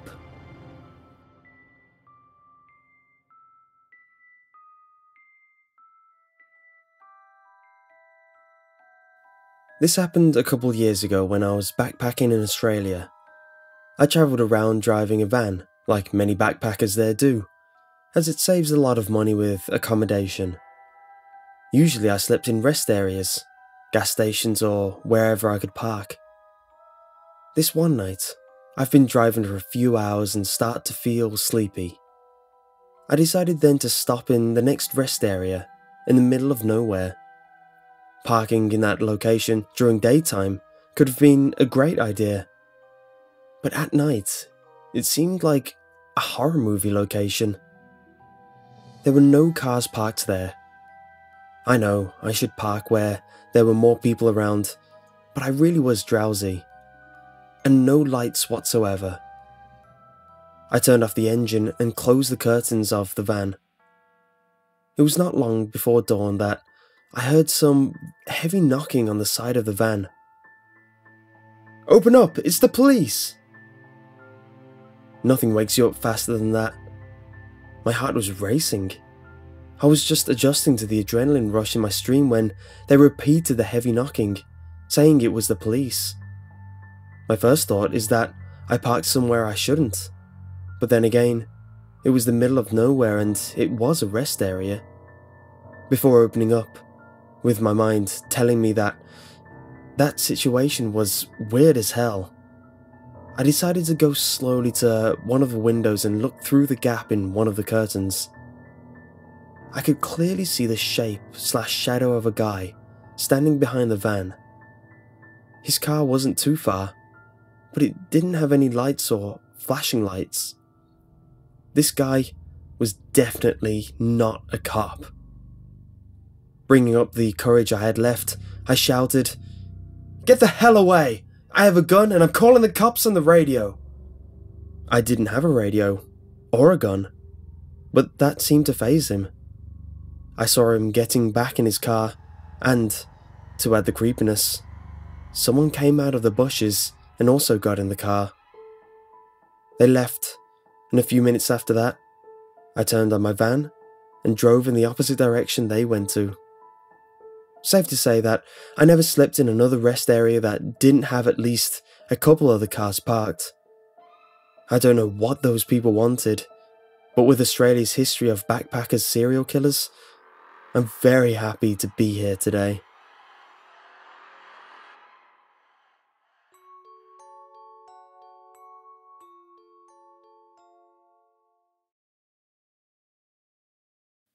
I was a founding member of one of the biggest websites in the mid-2000s, but I doubt you believe me. The reason for that is because you haven't heard of it. As far as I know, I'm the only one left who has. And that's half of why I'm finally breaking down to tell my story now. Nearly a decade after one of the biggest sites on the internet was removed from existence, along with seemingly everyone who was involved with it. I doubt you'll believe me because even I sometimes think I might have dreamt it up in the shock following my accident in the summer of 2006. But I simply can't fool myself into believing the 2 years of my time I sunk into www.wallhorse.com was a fever dream or a product of a traumatic head injury. It was just as real as the semi that blindsided me or the months of PT following.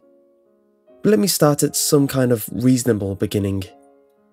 Wallhorse began as a pet project between a college buddy of mine, Al Carpenter, and the guy who always went by the screen name Ceiling Jockey, who Al had met on a web design forum while he was in his last year of high school. I met Al in the second semester of freshman year.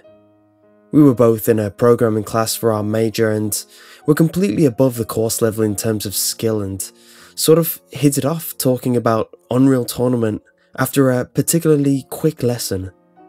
I got absorbed into his group of friends, and because I got to know Al and his friends, I got to know Wallhorse.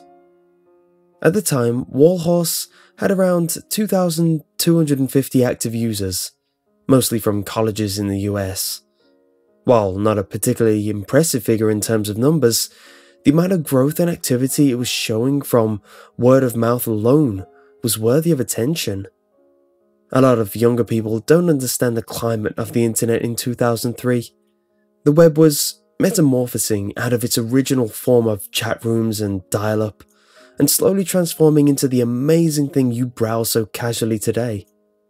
But there were definitely growing pains. A huge part of the internet was still a mess in terms of web design and functionality, and most people were still acting like it was 1998. This was the time period where you started to see a number of startups become huge. To give you an idea, MySpace went live 2 months before Warhorse did. So the story, as I came to know from Al and his friends, was simple enough. Al hated having to sort through garbage to find the interesting stuff on the internet, and threw together a really basic and sloppy web page design that allowed visitors to rate websites links by giving them a thumbs up or thumbs down. He'd taken the idea to a forum where he'd met this ceiling jockey, a guy with a lot of experience as an admin who thought Al had a pretty interesting idea, but suggested integrating an account system that would allow users to submit their own websites and links and keep track of the content they liked and those that submitted it. Warhorse ended up launching in July of 2003, with me joining in February of 2004. As I said, it already had a pretty dedicated user base by then, and Al had 4 other guys besides him and Ceiling Jockey working on it by then. And as I got more and more involved, eventually became the 7th member of the team. Al was kind of rubbish at web coding and design, but Ceiling Jockey and the other 4 covered his weaknesses well. And Al had a talent that was rare for an internet savvy person at the time. He was a good businessman.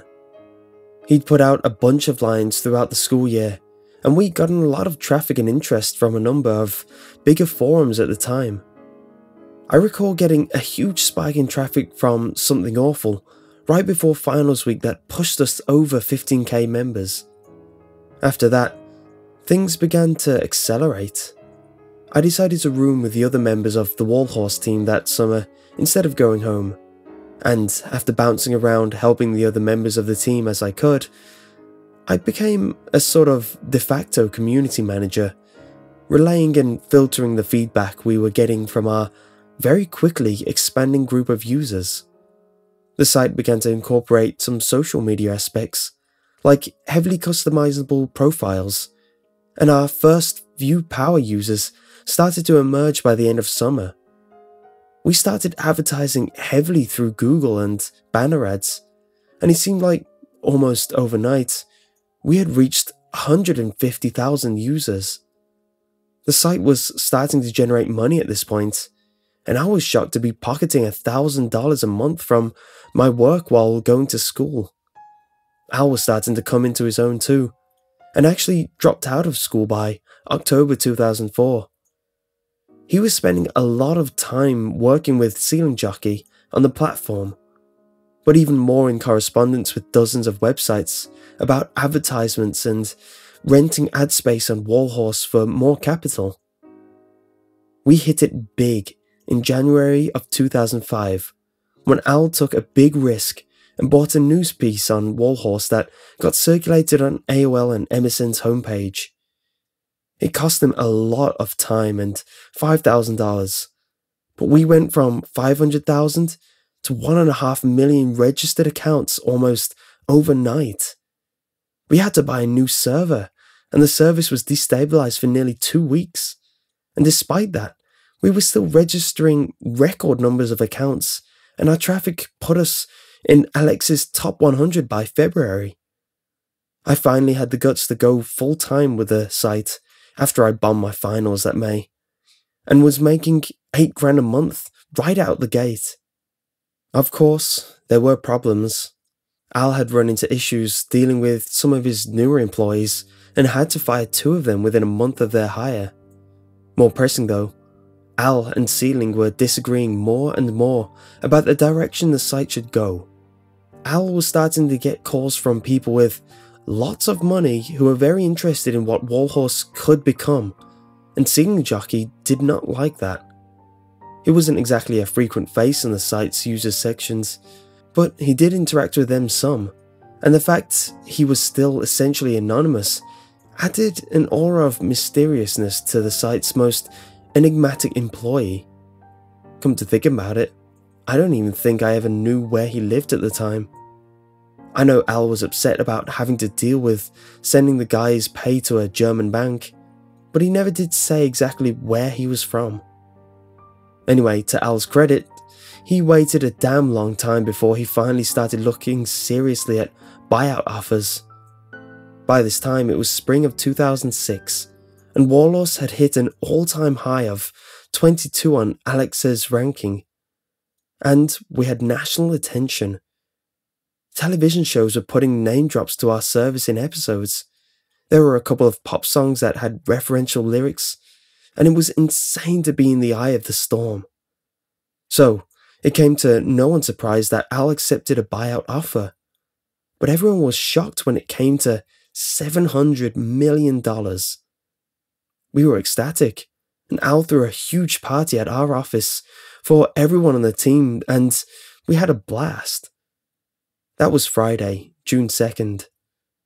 I went home to tell my folks the good news that weekend and came back to the offices on Monday to a rude awakening. Al was stepping down from executive immediately, and there would be a round of layoffs. I was incredibly lucky to keep my job, but nearly 3/4 of my co-workers were not. I had to watch the friends I had made over the years at Warhorse pack up their desks on the heels of the site's greatest success, but that was not as shocking as Al personally asking me to tell Ceiling Jockey that his services were no longer needed. I very reluctantly signed on to our company, IM System, and tried to lay it out as well as I could to him. To his credit, he seemed to handle it fairly well, until he asked me to put Al on for him. I called up Al, but his answer was a firm no. So, he snapped at me. He said this was wrong and it was a thing that would be regretted. I honestly couldn't say I disagreed with him. I apologized for all of this being so sudden, and he signed off before I could finish with that. The whole thing left a sour taste in my mouth, but I figured that sometimes not everything worked out as you hoped. So I rolled my office chair out from my desk and thought about what I was going to have for dinner that night. And that's the last thing I can remember for nearly 4 months. It's a little anticlimactic, but the doctors told me I was hit by a semi that ran a red light. They say it's a miracle I'm still alive, and that it's twice the miracle I wasn't brain damaged to the point of being a drooling vegetable. They say I was driving a 1993 Dodge Dart. They say that my girlfriend was at the hospital within the hour and came to visit every day she could while I was fighting through the worst of it. They say that they never heard of wallhorse.com, that I dropped out of college 2 years ago due to failing grades, and that I was an assistant manager at a computer repair store. I had bought a brand new 2006 Charger 3 days before the accident. I hadn't had a girlfriend since I was in high school because I was too busy with the site. I guess I was lucky in my own way that the doctors attributed my muddled memories to retrograde amnesia. It kept me from letting me think about it while I was in the hospital. I can't tell you how surreal it is to have a girl you've never seen before in your life sit next to you while you lie in hospital bed with tubes down your throat tell you how it's gonna be alright while she holds back tears. Getting visits from friends you never had who are genuinely afraid for your life. And to have the biggest thing in your life simply cease to have ever existed. No one I've spoke to since has heard or displayed any knowledge of Warhorse, and after a while, I gave up on it altogether. It's been 9 years since then. It took me a year of physical therapy to walk again, and another year before my coordination was good enough to earn my driver's license again. I got married 4 years ago to the woman who stayed with me all through all that. I've been working from home doing computer repair, supplemented by my disability income. Honestly, I might have actually settled into thinking that Warhorse never really existed. But I received an email 3 days ago that banished any chance of that notion. It was sent by CJ at wallhorse.com, and contained the only magnet link to a BitTorrent file. Throwing any caution to the wind, I downloaded and installed the file. Heart racing, I opened it, and the familiar Warhorse Company I Am client popped up on my screen. With trembling hands, I typed in my old username and password, and in a few moments, I was connected. Immediately, an IM notification flashed up from Ceiling Jockey himself. I opened it to find only 4 messages from him, dated from 2006, 2007, 2011, and 2015. I bet you regret it now, lol. I'm sorry I got angry at you guys. I do not think you deserve this. Congratulations on marrying her. She is a good woman. I'm glad something came from this for you. Please message me when you can. I want to give you something. The first message said, I bet you regret it now, lol. The second one said, I'm sorry I got angry. I do not think you deserve this. The third one said, Congratulations on marrying her. She's a good woman. I'm glad something came from this for you. Please message me when you can. I want to give you something. And the last one, It has been a long time. I'm sorry for being so angry. It was not your fault. Check your bank account. It's all I can do to apologize. I called the bank. There had been 3 deposits in the last 48 hours, totaling just under $2 million. So I did the only sensible thing to do. I replied to Ceiling Jockey with a simple, apology accepted.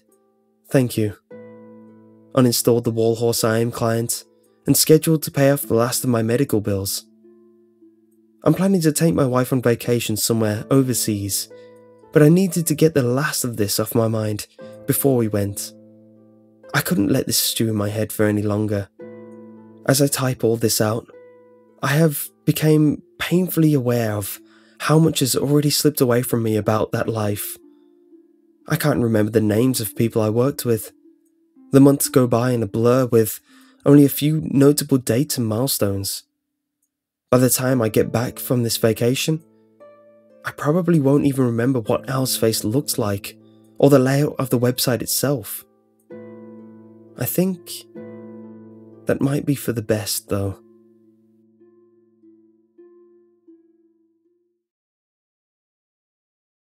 I haven't been able to sleep for a while. Sometimes I stay up late. I love my wife so much. So much. But sometimes I stay up late. My wife goes to bed and I stay up, Redditing or playing video games or watching TV. I'd fallen asleep on the couch as I often do, and I awoke to my wife standing over me, crying, shaking me awake. I asked her what was wrong, but for a while she didn't speak. She just hugged me and sobbed. I stroked her hair and comforted her. I wondered if she might have had a bad dream that I died or something, or if maybe she'd received a text with some tragic news. Finally, when she calmed down a little, she said, "Let's just sit together for a while." "Do you want to tell me what happened?" I asked.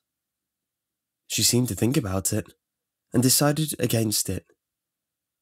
"No, I just want to spend some time with you, for a little while." "I'm tired," I said, stretching. "Let's get in bed." "No!" She almost seemed to shout. "No, I don't want to go into the bedroom right now." I was concerned, but my wife could be a tad eccentric, sometimes even charmingly childlike. Maybe going back there would remind her of a nightmare she had? We wound up sitting on the couch chatting about anything and everything under the sun, except for what had upset her. We played Portal, she made coffee, and we snacked on some leftovers. We laughed, we reminisced about the early days of our relationship. Before we knew it, it was 7 a.m. "I'm too tired, sweetheart, and I'm sure you are too. Let's get some rest so we don't waste our entire Saturday." No, we can't, please, she cried. Why? I asked. What's the matter? We just can't go in there. Please, if we go in, it'll be over, she said, her eyes welling up with tears. What? What's in the bedroom? I was really confused. Had she accidentally broken some heirloom, and she was afraid I'd be upset with her? There was a long silence as she fought back sobs.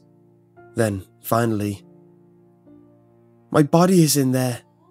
I'm dead, Prakash. I saw my dead body lying on the bed. Once you see it, it'll be over. This was a bit much. Obviously, she had some nightmare that she believed was real.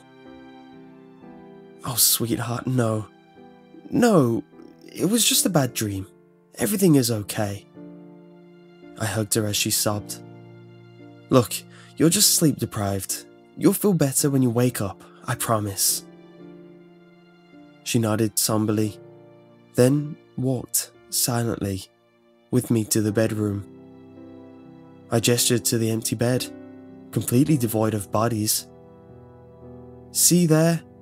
It was a dream. Lay here with me. I flopped onto the bed playfully and then propped myself up on my elbow to chat until we slept. She lay down next to me and closed her eyes. So, what had you dreamed? I asked. She didn't answer.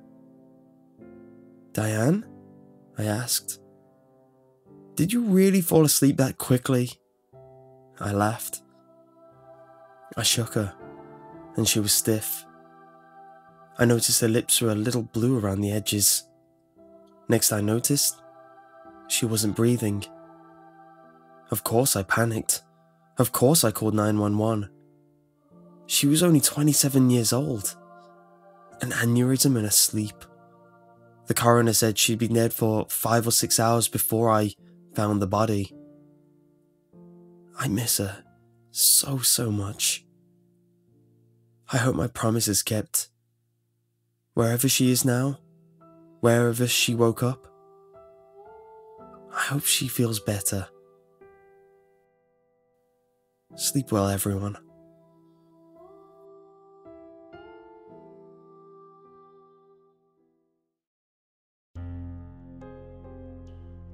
Black-eyed people, sometimes called black-eyed children, are young people, often children, with eyes that are solid black with no differentiation between sclera, pupil or iris, and are occasionally reported to have blue or bluish tinted skin like that of a corpse. Those who reported encounters with them often feel that the children were somehow supernatural and extremely dangerous, though they could not explain why.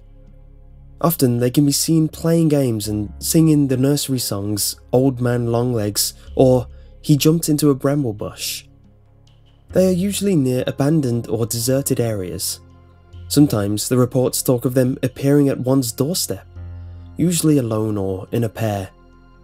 They appear to be unusually confident, yet shy children who avoid your gaze and look down, hiding their eyes, but speaking with an eloquency far beyond their apparent age. Often using the mannerisms and speech patterns of an adult, they occasionally even possess the voice of an adult too. They usually attempt to talk the victim into allowing them entry into their home to use their telephone or be safe from some unspecified danger. Occasionally, when seen outside the home, they will immediately stop their play and stare at you, or, if possible, approach you, asking for a place to stay or trying to talk to you into giving them a ride home. Often, people begin to agree to their requests against their better judgment, even though the request will seem vaguely unsettling, without realizing why it is. Should you discover that their eyes are completely black, the children become very angry and insistent on you complying with their demands. Some people who have encountered black-eyed children feel that the children may have been using some form of low-level mind control to get them to comply. Experiences involving the black-eyed children generally do not explain the cause of the children's eye colour or the origins of the children themselves. Sometimes thought to be the spirits of lost or murdered children, the black-eyed children are thought to be the harbingers of ill will and personal doom. The encounters frequently emphasize that the children must be voluntarily admitted or invited into the house or car in question, and in this way are reminiscent of some vampire legends. However, it is unspecified what happens should you comply with their demands, as no reports of the black-eyed children have included that happening, possibly indicating the death of those that comply.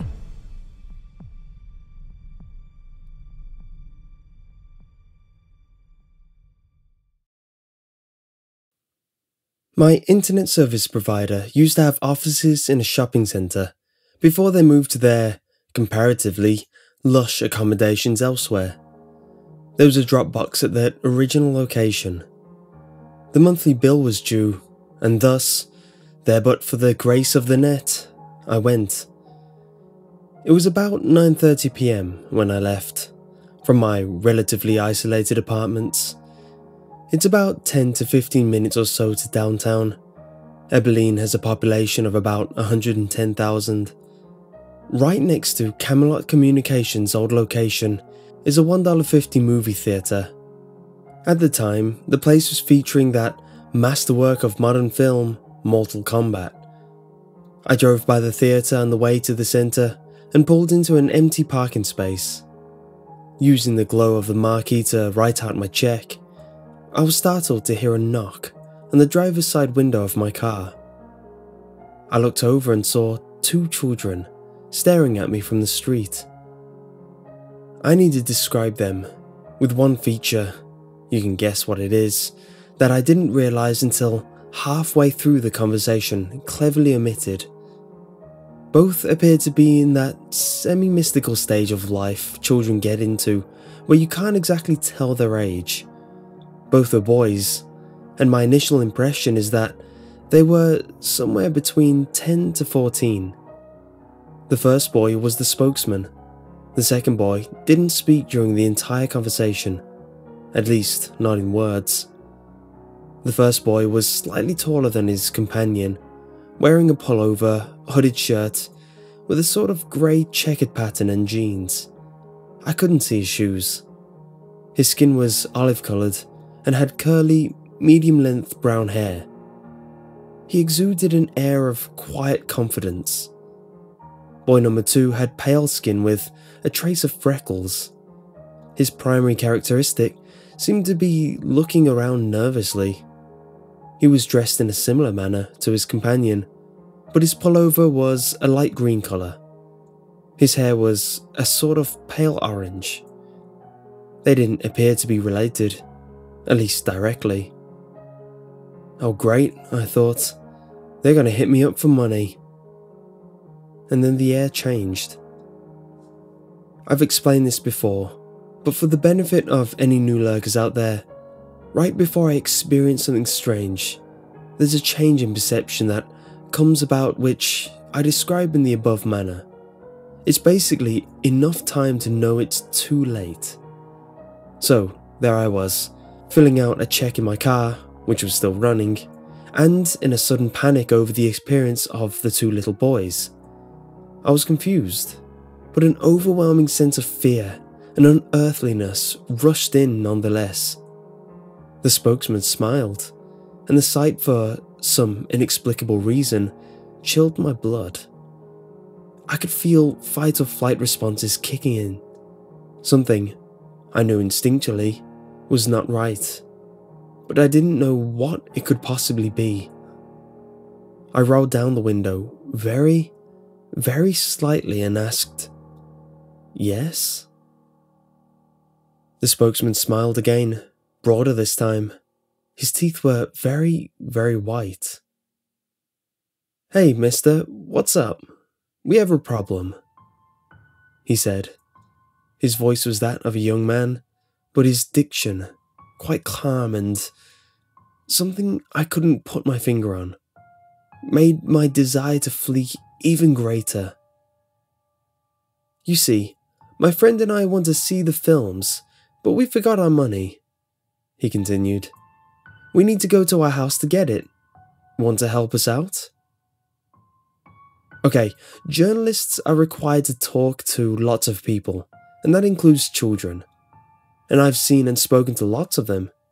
Here's how that usually goes. Mister, can I see that camera? I won't break it or anything, I promise. My dad has a camera, and he lets me hold it sometimes, I guess. And I took a picture of my dog. It wasn't very good, 'cause I got my finger in the way and... Add in some feet shuffling or body swaying, and you've got a typical kid talking to a stranger. In short, they're usually apologetic. People generally teach children that when they talk to adults, they're usually bothering them for one reason or another, and they should at least be polite. This kid was in no way fitting the mold. His command of language was incredible, and he showed no signs of fear. He spoke as if my help was a foregone conclusion. When he grinned, it was as if he was trying to say, "I know something, and you're not gonna like it, but the only way you're going to find out what it is will be to do what I say." Well, was the best reply I could offer. Now, here's where it starts to get strange. The quiet companion looked at the spokesman with a mixture of confusion and guilt on his face. He seemed, in some ways, shocked. Not with his friend's brusque manner, but that I just didn't immediately open the door. He eyed me nervously. The spokesman seemed a bit perturbed too. I still was registering something wrong with both. "Come on, mister," the spokesman said again, smooth as silk. Car salesman could learn something from this kid. "Now, we just want to go to our house, and we're just two little boys." That really scared me. Something in the tone and diction again sent off alarm bells. My mind was frantically trying to process what it was perceiving about those two figures that was wrong.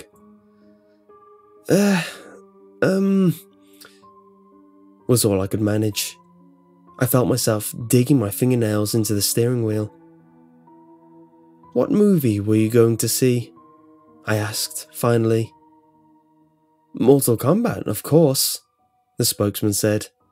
The silent one nodded in affirmation, standing a few paces behind. "Oh?" I said. I stole a quick glance at the marquee, and at the clock in my car. Mortal Kombat had been playing for an hour, the last showing of the evening. The silent one looked increasingly nervous. I think he saw my glances and suspected that I might be detecting something was not above board. "Come on, mister, let us in. We can't get into your car until you do, you know," the spokesman said soothingly. "Just let us in, and we'll be gone before you know it. We'll go to our mother's house." We locked eyes. To my horror, I realized that my hand had strayed towards the door lock, which was engaged, and was in the process of opening it. I pulled it away, probably a bit too violently, but it did force me to look away from the children. I turned back. I offered weakly, and then my mind snapped into focus. For the first time, I noticed their eyes. They were coal black, no pupils, no iris. Just two staring orbs reflecting the red and white light of the marquee. At that point, I know my expression betrayed me. The silent one had a look of horror on his face in a combination that seemed to indicate A, the impossible had just happened, and B, a look of "we've been found out." The spokesman, on the other hand, wore a mask of anger. His eyes glittered brightly in the half-light. "Come on, mister," he said. "We won't hurt you. You have to let us in. We don't have a gun. That last statement scared the living hell out of me, because at that point, by his tone, he was plainly saying, we don't need a gun. He noticed my hand shooting down towards the gear shift. The spokesman's final words contained an anger that was complete and whole, and yet contained, in some respects, a tone of panic.